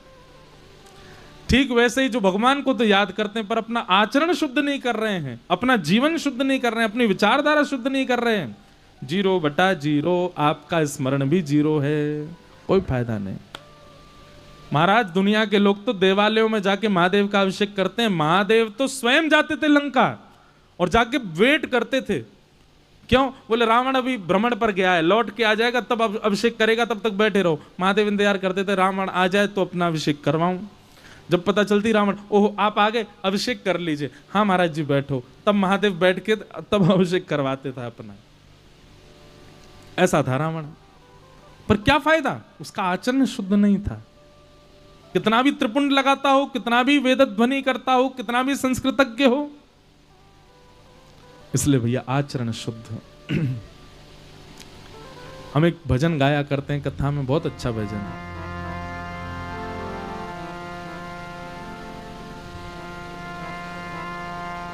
भाई कौन से स्केल पे ले गए हो? तानपुरा।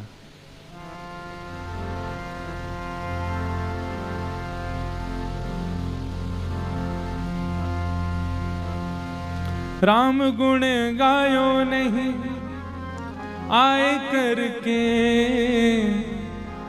कृष्ण गुण गायो नहीं। कह रहे हैं इस पृथ्वी पर आकर के यदि राम जी का गुण नहीं गाया, ठाकुर जी का गुण नहीं गाया, राम गुण गायो नहीं आए करके, कृष्ण गुण गायो नहीं आए करके, यम से कहोगे क्या जाए करके, यम से कहोगे क्या जाए करके, ओ यम से कहोगे क्या जाए करके, यम से कहोगे क्या भाव भाव से।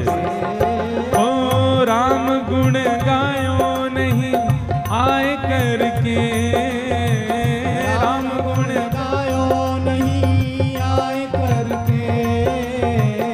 कृष्ण गुण गायो नहीं आए करके, कृष्ण गुण गायो नहीं आए करके, यम से कहोगे क्या जाए करके, यम से कहोगे क्या जाए करके। ओ सीताराम राम राम सीताराम राम राम, सीताराम राम राम सीताराम राम राम, बोलो सीताराम राम राम सीताराम राम राम, सीताराम राम राम जीवन निकलता है। बालापन में लाड लड़ायो, बालापन में लाड लड़ायो, बालापन में लाड लड़ायो, बालापन में लाड लड़ायो। कैसे?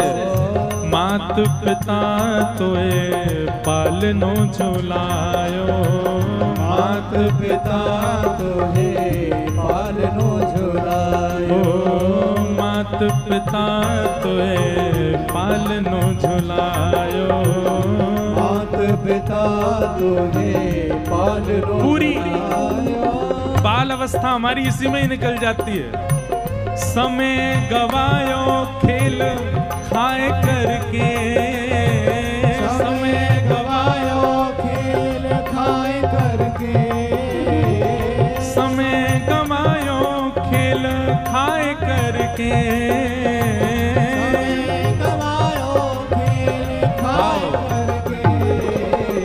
यम से कहोगे क्या जाए करके, यम से कहोगे क्या जाए करके, ओ यम से कहोगे क्या जाए करके, यम से कहोगे क्या जाए करताल बजा के गाओ। सीताराम राम राम, सीताराम राम राम, राम राम राम, सीता राम राम राम। ओ राधे श्याम श्याम श्याम, राधे श्याम श्याम श्याम, राधे श्याम श्याम श्याम, राधे श्याम। राजा रामचंद्र भगवान की।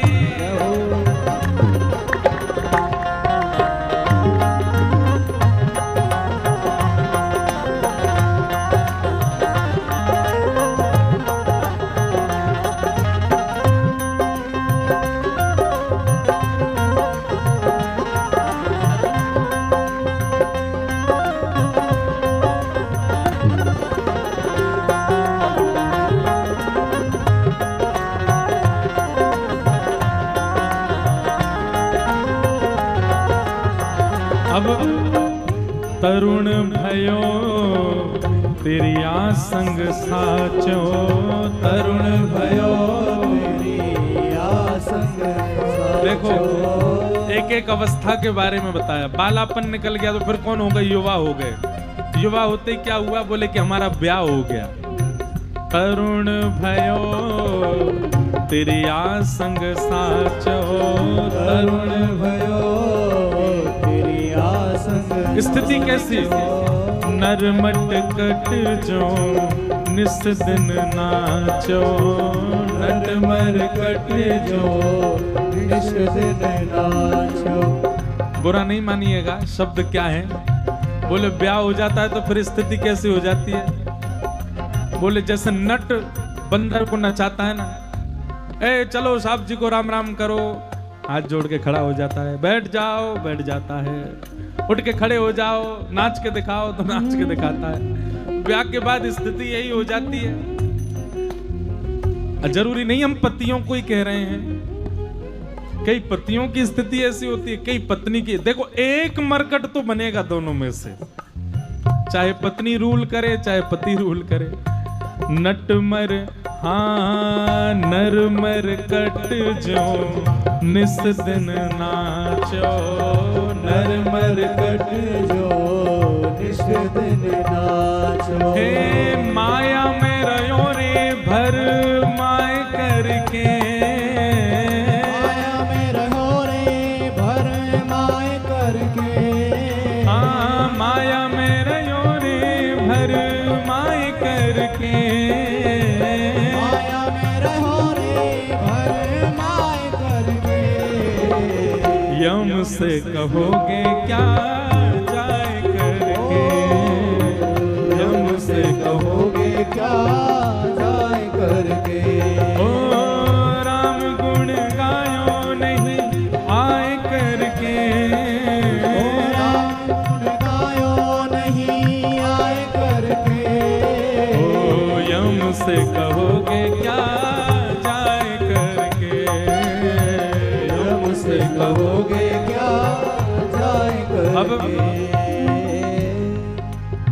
बाल अवस्था चली गई, युवावस्था चली गई, अब क्या आया? क्या आया? बुढ़ापा आया। जीवन बीत बुढ़ापा आयो, जीवन बीत बुढ़ापा आयो, जीवन बीत बुढ़ापा आवे, जीवन बीत बुढ़ापा। तब क्या होता है? इंद्रिय सब शिथिल हो जावे, इंद्रिय सब शिथिल हो जावे, इंद्रिय सब शिथिल हो जावे, इंद्रिय सब शिथिल हो। तब क्या होगा? तब रोगे पछताए करके, तब रोगे पछताए करके, तब रोगे पछताए करके, तब रोगे पछताए पर करके। यम से कहोगे क्या जाए करके, यम से कहोगे क्या जाए करके। ओ सीताराम राम राम, सीताराम राम राम, सीताराम राम राम, सीताराम राम राम। ओ राधे श्याम श्याम श्याम, राधे श्याम श्याम श्याम, राधे श्याम श्याम श्याम, राधे श्याम श्याम श्याम। ओ वेद पुराण संत यों गावे, वेद पुराण संत जो क्या? गावे, बार बार नर देह नहीं पावे, बार बार नर देह नहीं पावे। ये अभी मिल गया, इसके बाद मिलेगा कोई कंफर्म नहीं है, बार बार नहीं मिलता।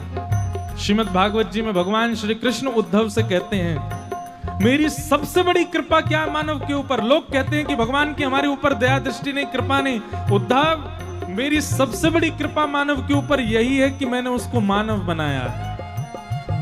उसको 2 आंख, नाक, कान, जिह्वा, हाथ, पैर सब देकर के भेजा, तब भी मेरी प्राप्ति नहीं कर पाया, तो धिक्कार है उसको। सबसे बड़ी कृपा मेरी यही है कि मैंने उसको मानव बनाया। अरे रोज अपनी कमर थपथपाया करो, कहीं हम जानवर तो नहीं है, हम इंसान हैं, हम भगवान को भज सकते हैं, हम कथा सुन सकते हैं, हम वृंदावन जा सकते हैं। ठाकुर जी ने कितनी बड़ी कृपा की हमारे ऊपर। ओ बार बार नर देह नहीं पावे, बार बार नर देह नहीं तो पावे। भव से तरोगे हरि गुण गाय करके, भव से तरोगे हरि गुण गाय करके, भव से तरोगे हरि गुण गाय करके, भव से तरोगे हरि गुण गाय करके। नहीं तो यम से कहोगे क्या जाए करके, यम से कहोगे क्या जाए करके। यम से कहोगे क्या जाए करके, यम से कहोगे क्या जाए भाव से सीताराम राम राम, सीताराम राम राम, सीताराम राम राम, सीताराम राम राम। ओ राधे श्याम श्याम श्याम, राधे श्याम श्याम श्याम, राधे श्याम श्याम श्याम, राधे श्याम श्याम श्याम। ओ सीताराम राम राम, सीताराम राम राम, सीताराम राम राम, सीताराम राम राम। ओ राधे श्याम श्याम श्याम, राधे श्याम श्याम श्याम। राधे श्याम श्याम श्याम, राधे श्याम। भुजा उठा के गाओ, सीताराम राम राम, सीताराम राम राम, सीताराम राम राम, सीताराम राम राम। ओ राधे श्याम श्याम श्याम, राधे श्याम श्याम श्याम, राधे श्याम श्याम श्याम, सीताराम राम राम सीताराम राम राम सीताराम राम राम सीताराम राम। बोलो राजा रामचंद्र भगवान की जय। तो भैया हमारे ऊपर सबसे बड़ा अनुग्रह ठाकुर जी का, सबसे बड़ी कृपा यदि ठाकुर जी की हमारे ऊपर कुछ है तो वो ये है कि हम मानव हैं, और मानव होने के बाद भी स्वस्थ मानव हैं। आंख, नाक, कान, जीव सब कुछ ठाकुर जी ने दिया। एक अंग भी यदि हमारा भंग हो तो भी हम शिकायत करें, पर उसमें भी हमारे सूरदास जी तो शिकायत नहीं करते ठाकुर जी से। सूरदास जी महाराज के नेत्र नहीं थे, पर सूरदास जी कहते ठाकुर जी आपकी बहुत बड़ी कृपा जो आपने मुझे नेत्रहीन बनाया। क्यों? क्योंकि यदि नेत्र होते तो इस संसार में कहीं ना कहीं मेरी आसक्ति हो जाती। आपने मुझे नेत्र ना दे करके यह संकेत किया कि सूरदास तू तो केवल मोहिए देखियो, संसार है मत देख है। आपने अच्छा किया मुझे नेत्र नहीं दिए। पर भगवान ने, हम यहां पंडाल में जितने बैठे हैं लगभग सबके तो सारे अंग ही हैं। भगवान की पहली कृपा क्या है कि हम मानव हैं। दूसरी कृपा क्या है? सारे अंगों सहित हैं। तीसरी कृपा क्या है? बुद्धिमान हैं। चौथी कृपा क्या है? हम सब बलवान हैं, हम सबके पास योग बल है कुछ भी करने का, फिर भी हम भगवत प्राप्ति नहीं कर पा रहे। इससे बड़ा दुर्भाग्य क्या होगा? इस प्रकार नरकों का वर्णन किया गया। आगे भागवत जी में फिर वृत्रासुर की कथा सुनाई गई, और वृत्रासुर की कथा के उपरांत, वृत्रासुर की कथा के पश्चात प्रहलाद जी का चरित्र सुनाया। हिरण्यकश्यप नामक राक्षस के यहां पर भक्त वैष्णव प्रकट हो गया। ये बात जरूरी नहीं है कि माता पिता वैष्णव होंगे तो ही बालक वैष्णव हो। कई बार कुल को उद्धार करने के लिए ठाकुर जी अनुग्रह करके किसी वैष्णव को भेज देते। लेकिन एक बात निश्चित है, मां के अंदर यदि 1% भी वैष्णवता होगी तो बालक में वैष्णव गुण आएगा ही आएगा। पिता से आए ये जरूरी नहीं है, मां से जरूर आता है। हिरण्यकश्यप भले ही राक्षस थे, पर उनकी माताजी, उनकी पत्नी कयाधु, उनके चित्त में कहीं ना कहीं भक्ति भाव था। इसीलिए भक्त प्रहलाद परम वैष्णव हुए। एक बात आपको बताएं, पुरुषों में भक्ति कम होती है माताओं की अपेक्षा। पुरुष व्यसनी ज्यादा होते हैं माताओं की अपेक्षा। पर अभी युग बदल रहा है। उस दिन घोर कलयुग मान लीजिएगा जिस दिन पृथ्वी पर सभी माताएं व्यसनी हो जाएंगी, सभी बहनें व्यसनी हो जाएंगी, सारे भोग व्यसन उनके चित्त में आ जाएंगे। पुरुषों के समान व्यसन को भोगना माताओं की प्रवृत्ति हो जाएगी। वेस्टर्न में कभी जाइएगा, आपको दुर्भाग्य से कभी विदेश जाना पड़े, मैं देश का नाम नहीं लूंगा, पर अभी मैं कहीं गया था तो वहां हमको बता रहे थे, बोले महाराज जी यहां सबसे ज्यादा मदिरा पान करने वालों की संख्या में माताएं हैं। यहाँ सबसे ज्यादा मद्यपान करने वाली संख्या जो है वो माताओं की है। सुनकर के थोड़ा आश्चर्य सा हुआ। ठीक है, अब थोड़ा थोड़ा तो हमारे भारत में भी शुरू हो गया है, बड़े बड़े सिटीज में देखने को मिल जाता है। लड़का लड़की ब्याही इसी शर्त पर कर रहे हैं कि दोनों पीते हैं। लड़का को 100 लड़कियां दिखा दी, पसंद ही नहीं आ रही। क्यों? सब सारे बायोडाटा में यही लिखा रहता, पीती तो है ही नहीं, हमको तो पीने वाली चाहिए। ओहो, एक जगह ब्याह हो गया। क्यों? बोले दोनों ही पीते हैं। सबको पता नहीं है ये बात, पर अंतरंग भाव से दोनों ने जब एकांत में बात की, तुम क्या पढ़ते हो, तुम क्या करते हो, क्या पसंद है क्या नहीं पसंद है, करते करते बात, फिर आए थोड़ी पी लेते हो, हाँ कभी जभी, और तुम, हाँ मैं भी पी लेती हूँ। ओहो, तो माता पिता को हाँ बोल दो, दोनों रात में पिया करेंगे। आजकल कुंडली मिले नहीं मिले चलेगा, माता पिता राजी है नहीं है चलेगा। जो व्यसन लड़का करता है वो यदि लड़की भी करती है तो दोनों की जरूर शादी हो जाएगी। दोनों साथ में व्यसन करेंगे। दुर्भाग्य है। पर कयाधु जो हैं, मतलब हिरण्यकश्यप की पत्नी, उनके चित्त में भक्ति भाव था। कयाधु गर्भवती थी जिस समय हिरण्यकश्यप हिमालय पर तप करने के लिए गए, ब्रह्मा जी से वरदान मांगने गए थे, अमर हो जाऊं मैं। उसी समय कयाधु ने नारद जी का स्मरण किया और नारद जी ने आकर के गर्भ में बालक है उस अवस्था में कयाधु को भागवत धर्म सुनाया। और उसी की कृपा, उसी का अनुग्रह यह हुआ कि कयाधु के गर्भ से भक्त प्रहलाद का जन्म हुआ। हम एक बात अपनी कथा में बहुत वर्षों से कहते आए हैं कि मां का बालक के जन्म के बाद उसकी परवरिश करने से बालक सुधरेगा नहीं। मातृ गर्भ में जब बालक है उस समय मां की जैसी स्थिति होगी वैसा बालक हो जाएगा। 9 महीने मां को ध्यान रखना है अपना। जब बालक गर्भ में हो उस समय अपने आचार विचार भोजन सब शुद्ध कर ले, वो बालक शुद्ध होगा। और उसी का परिणाम कि घनघोर राक्षस राजा, राक्षस राज हिरण्यकश्यप के यहां पर परम भक्त प्रहलाद जन्मे।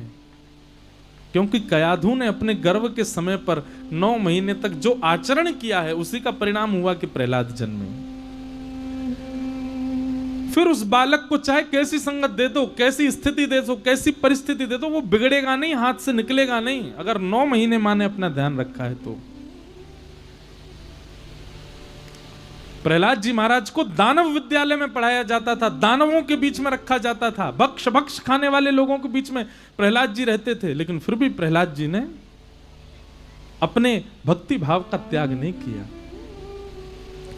जो लोग बहाना दे देते हैं, हम तो कानपुर में रहते हैं, हम तो दिल्ली में रहते हैं, हम तो मुंबई में रहते हैं, वहां कैसे शुद्ध भोजन करें, वहां तो खाना पड़ता है।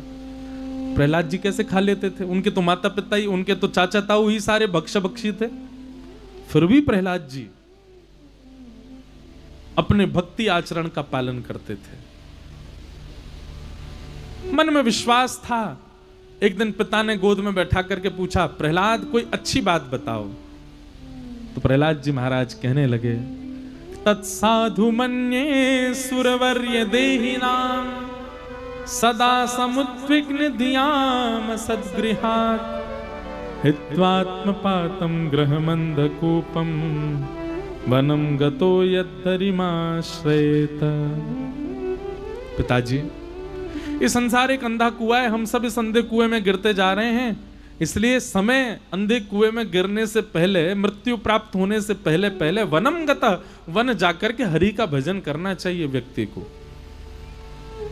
ये बात सुनते ही क्रोध आ गया हिरण्यकश्यप को। हरि का नाम लेता है, भगवान का नाम लेता है। सैनिकों को आज्ञा कर दी, मैं कैसे भी इसको मृतक देखना चाहता हूं। हर प्रकार का प्रयास कर लिया पर जाको राखे साइया मार सके ना कोई। प्रहलाद जी का कोई बाल बाका नहीं कर पाया। अंत तो गत्वा, सबने जाकर के हिरण्यकश्यप से कह दिया, हमने सारे प्रयास कर लिए, आपका बालक मरता नहीं है। एक दिन विद्यालय में बैठे बैठे प्रहलाद जी महाराज ने कीर्तन किया। उस कीर्तन में सारे वैष्णव कीर्तन करने लगे। कीर्तन ध्वनि सुनकर के हिरण्यकश्यप दौड़े दौड़े आए और आकर के उन्होंने प्रहलाद पर प्रहार किया। प्रहार करते ही कहा, तेरा हरि कहां है बता, पहले उसको मारूंगा फिर तुझे मारूंगा। प्रहलाद जी महाराज बोले, खम्बायु यज्ञम शलिलम महिम च ज्योतिम से सत्वानि दृशोद्रुमादीन हरित समुद्रांश हरे शरीरम यत्किंच भूतम प्रणमेत अनन्यम। पिताजी, छोटे से कण से लेके विशाल वृक्ष तक सब में मेरा हरि विद्यमान है। छोटी सी नदी से लेके विशाल पर्वत तक सब में मेरा हरि विद्यमान है। कहां तक कहूं आप में और मुझ में भी वही हरि है, बस देखने को दृष्टि चाहिए। बोले, अच्छा तेरा हरि सब जगह? बोले हाँ। इस खंबे में है? बोले है। हरि थे तो नहीं वहां पर प्रहलाद ने इसने विश्वास से कहा कि है, कि ठाकुर जी को खंभों में आना पड़ा। और जैसे ही मुष्टिक प्रहार किया हिरण्यकश्यप ने, खंभ भेदन करके भगवान नृसिंह प्रकट हो गए। बोलो नृसिंह भगवान की। नृसिंह बसे प्रति खंबन में, पर काढ़न को प्रहलाद कहां। प्रहलाद मतलब इतना विश्वास है हमारे अंदर। भाव के वश में है भगवान, भाव होए तो जित देखूं उतित, दीखत सुंदर श्याम। भाव नहीं तो मंदिर में भी दीखत बस पाषाण। भाव के वश में है भगवान। भाव नहीं है तो मंदिर में भी मूर्ति है, और भाव है तो कण कण में परमात्मा है। जहां देखोगे वहां ठाकुर जी दिख जाएंगे। हमें बहुत कथाएं याद आती हैं, पर समय का थोड़ा हमको लगता है, क्योंकि 7 बजे देखो लोग बाग धीरे धीरे जाने लगते हैं। सबको घर जाना है, दूर है, तो हमको ये लगता है फिर हम जल्दी कहें। भाव, विश्वास।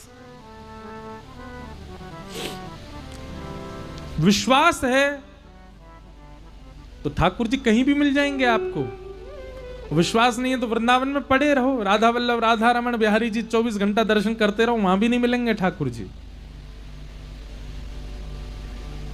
विश्वास। प्रहलाद जी महाराज ने कहा इसी में है, खंभ भेदन करके भगवान नृसिंह प्रकट हो गए। युद्ध हुआ हिरण्यकश्यप के साथ। दिन भर युद्ध करते करते सायंकालीन समय हो गया। शाम का समय होते ही भगवान ने हिरण्यकश्यप को अपनी गोद में धारण करके उसके पेट को विदरण करके उसका वध कर दिया। बड़े बड़े देवताओं ने आकर के भगवान की स्तुति गाई, पर प्रभु शांत नहीं हुए। तब अंत में ब्रह्मा जी ने प्रहलाद जी से कहा तुम जाकर के स्तुति करो। तब प्रहलाद जी ने आकर के अपनी छोटे से प्रहलाद जी 4-5 वर्ष के, और छोटे छोटे हाथ से ऐसे हाथ जोड़ करके छोटे से मुखमंडल से तोतली वाणी में ठाकुर जी की स्तुति गा रहे हैं। क्या स्तुति गा रहे हैं भगवान की? हे नाथ। प्रहलाद जी महाराज कह रहे हैं कि ब्रह्मादय सुरगुणा मुनयोथ सिद्धा, सत्वैकतानमतयो वचसां प्रवाहे, नाराधितुं पुरगुणैः अधुनापि विप्रु, किं तोष्टुमर्हति समय हरिरुग्र जाते। हे भगवान, मैं नन्हा सा प्रहलाद आपकी स्तुति गा रहा हूं। मेरी वाणी तो नहीं है आपकी स्तुति गाने योग्य। देवताओं जैसी लच्छेदार वाणी और शब्दकोश मेरे पास नहीं है जिससे मैं आपको रिझा सकूं, पर फिर भी मैं प्रयास करके आपको रिझाने का प्रयास कर रहा हूं। नाथ, आप क्रोध मत कीजिए। नन्हे से प्रहलाद की स्तुति सुनकर के भगवान तो क्रोध विरोध सब भूल गए अपना, और प्रहलाद को उठा करके गोद में बिठा लिया और बिठा करके हृदय से लगाने लगे, जीव निकाल के चाटने लगे, नेत्रों से अश्रुपात करने लगे भगवान। और भागवत जी में बंधुओं आता है कि नृसिंह भगवान प्रहलाद से कहते हैं, प्रहलाद मैंने आने में यदि विलंब किया हो तो मुझे क्षमा कर देना। प्रहलाद कहते हैं, नाथ आप क्षमा मत मांगिए, निश्चित ही मेरी पुकार में कोई कमी रह गई होगी, इसीलिए इतने विलंब से आए आप। पर यह कोई विलंब नहीं, अभी मैं इतना छोटी आयु में और आपका मुझे दर्शन हो गया। भगवान ने प्रहलाद जी से कहा, बोले प्रहलाद, ब्रह्मा देवता सब मेरे से डर के मारे भाग गए मेरे रूप को देख करके, तुझे मुझसे भय नहीं लग रहा? मेरा ये सिंह स्वरूप, सिंह स्वरूप, इतना भयावह स्वरूप जिसको देख के लक्ष्मी भी डर गई, तुझे मेरे रूप को देख के भय नहीं लगता? प्रहलाद का उत्तर इतना गजब का है, मैं हर कथा में बोलता हूं ये बात। प्रहलाद जी महाराज कहते हैं, बोले नाथ, डर तो उसको लगेगा जो आपका मुखमंडल देख रहा होगा, पर नाथ जब से आप आए हो तब से मैं आपके चरणों को ही देख रहा हूं, मैंने आपका मुख देखा ही नहीं है। मेरी दृष्टि आपके चरणों से ही नहीं हट रही है। मैंने पहले से विचार करके रखा था कि जब कभी भी ठाकुर जी मेरे आगे आएंगे तो मैं उनके एक एक रोम का दर्शन करूंगा। नाथ क्या बताऊं, जब से आप आए हो आपके चरणों से मेरी नजर ही नहीं हट रही। इतने प्यारे आपके चरण हैं, पता नहीं क्यों लोग आपको देख देख के भाग रहे हैं। जिनके चरण इतने सुंदर हैं उनका मुख कितना सुंदर होगा। प्रभु मेरा मन होता है कि एक बार जी भर के पहले चरण देख लूं, चरण के बाद फिर घुटने देखूंगा, फिर आपका उदर देखूंगा, फिर वक्ष देखूंगा, फिर गला देखूंगा, अंत में मुख देखूंगा। तो अभी मुझे चरण देखने में मन लग रहा है। और नाथ कम से कम अभी कुछ वर्ष तक तो मैं केवल चरण ही देखूंगा आपके। फिर चरणों से जब थोड़ा मन भरेगा तो कभी भी नहीं, पर मन में ये भाव आएगा कि अब ने के ऊपर उठो तब आपका घुटना देखूंगा, तब आपका उदर देखूंगा। अब तो बहुत वर्ष बाद आपका जाकर के मुख देखूंगा, अभी तो चरणों को ही देखने में व्यस्त हूं मैं। कैसी भक्ति प्रहलाद की। नृसिंह भगवान को देखा ही नहीं है अभी तक प्रहलाद ने। वो जब से प्रकट हुए प्रहलाद चरण ही देख रहा है। भगवान ने हृदय, जय हो, धन्य है तेरी भक्ति प्रहलाद। ठाकुर जी के नेत्रों से अश्रुपात होने लगा। बंधुओं भक्ति ऐसी करो कि आप ठाकुर जी के अधीन ना हो, आपकी भक्ति से ठाकुर जी आपके अधीन हो जाएं। वो प्रेम उच्च श्रेणी का नहीं माना जाता जहां पे एक ही पीछे पड़ा रहे। प्रेम तो वो श्रेष्ठ माना जाता है कि उसके प्रेम के प्रस्तुतिकरण से सामने वाला उसके अधीन हो जाए। और क्षमा करें, जहां सामने वाला प्रेमी आपके अधीन नहीं हो पाया, आपके प्रेम में कोई कमी रही थी। आपकी भक्ति से ठाकुर जी अधीन हो जाएं, ना रह पाए आपके बिना, ऐसी स्थिति हो जाए। और प्रहलाद की भक्ति वैसी थी।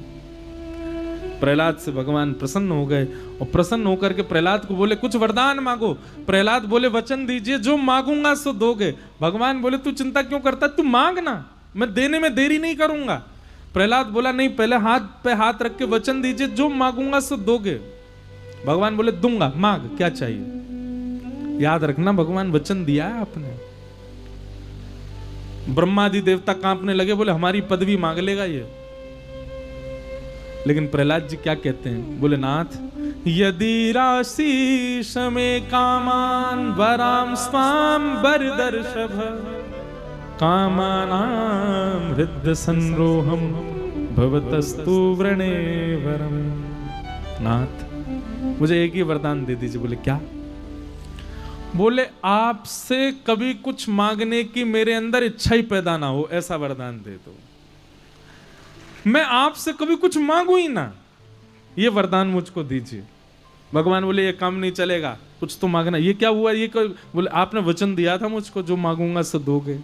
यही वरदान दे दीजिए कि मेरा चित्त कभी भी आपसे कुछ मांगे ही ना। और ठाकुर जी सुनो, बहुत ही देने का मन हो रहा है ना, तो मेरा चित्त आपसे कुछ ना मांगे, जब मांगे आपको मांगे, जब मांगू तो आपको मांगू।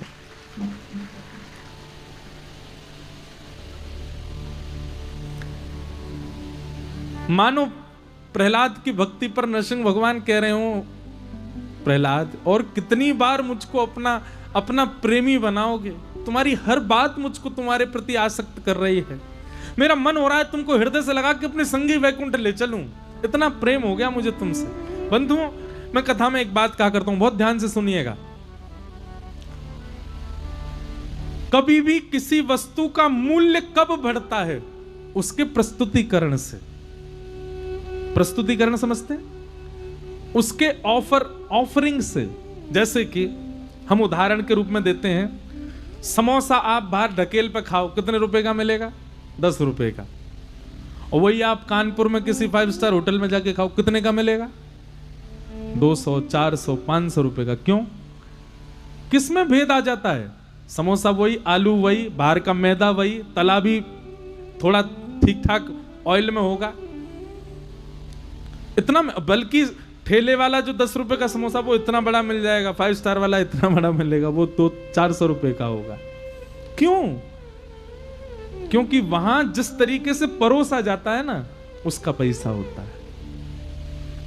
भक्ति भी ऐसी है। लोग बाग अपने घरों में मंदिर को स्थान देते हैं अलमारी में। ठाकुर जी कहां बैठेंगे? अलमारी में। आपके ऑफरिंग ही अलमारी की है। ठाकुर जी को अलमारी में बैठा था कोई? बालक जन्म लेते ही उसके लिए क्या लेके आएंगे? उसके लिए बड़ा वाला वो लेके आते, क्या बोलते हैं उसको, झूला लेके आएंगे, पलना लेके आएंगे, उसके लिए स्पेशल उसके कपड़े लेके आएंगे, गद्दा लेके आएंगे। क्यों? उसके प्रति हमारा भाव है, ये हमारा है। कभी सुना है कि किसी बालक को लाते अलमारी में धर दिया हो, उसका बिस्तर अलमारी में लगाया हो? कभी नहीं होता। क्यों? क्योंकि अपना है। माता पिता नीचे जमीन पर सो जाते हैं, बालक को ऊपर बिस्तर पर सुलाते हैं। ठाकुर जी के प्रति क्या भाव है? इनको तो हम इसलिए घर में ले आए हैं ताकि इनकी कृपा दृष्टि हम पे बनी रहे, हमारे काम धंधा चलते रहे। कभी कभी जब समय मिले इनके आगे हाथ बात जोड़ दिया करें, अगरबत्ती घुमा के धुआं में खुल्लो करवा में इनको, ताकि इनका हम पे अनुग्रह करें। ठाकुर जी की दुर्गति कर देते हैं हम। भगवान कितने क्षमाशील हैं। कभी कभी मुझे सोच के लगता है ठाकुर जी कितना क्षमा करते हैं हमको।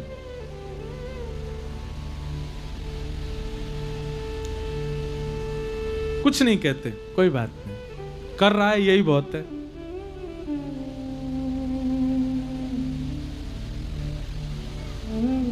आपका प्रस्तुतिकरण भक्ति में कैसा है? ठाकुर जी को उससे प्रभावित किया जाता है।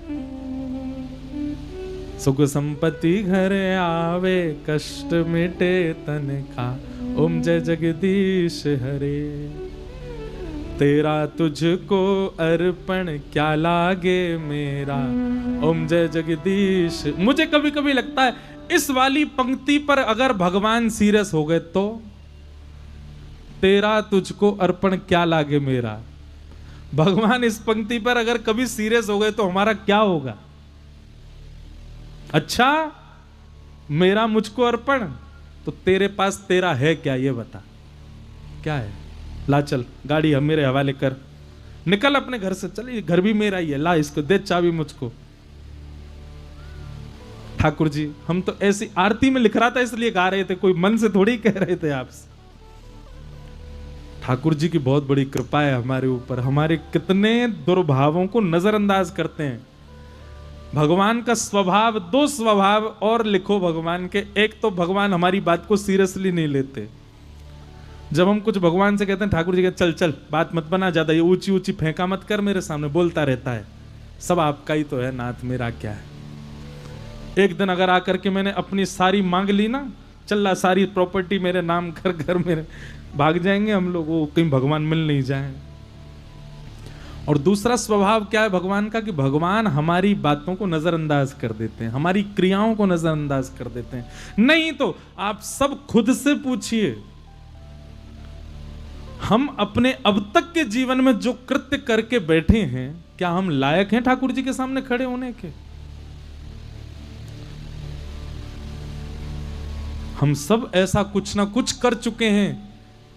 हमारी इतनी भी हमारी हैसियत नहीं कि हम ठाकुर जी के आगे खड़े हो जाएं, पर फिर भी वो अपने द्वार खोलते हैं, फिर भी हमको अपनी कथा सुनवाते हैं, हमको अपने सामने खड़ा करते हैं, हमको बार बार मौके पे मौका देते हैं कि कोई बात नहीं, अब सुधरेगा, अब सुधरेगा, अब सुधरेगा। कैसे कृपालु हैं ठाकुर जी, कभी विचार करो। पर इतने में भी लोग शिकायत कर देते हैं ठाकुर जी से, उन लोगों पे मुझे बहुत गुस्सा आता है। क्यों? कभी ठाकुर जी ने शिकायत की आपसे? कभी नहीं। फिर आप क्यों करते हो? प्रहलाद जी ने भगवान की स्तुति गा करके भगवान को प्रसन्न किया। बोलो भक्तवत्सल भगवान की जय। प्रहलाद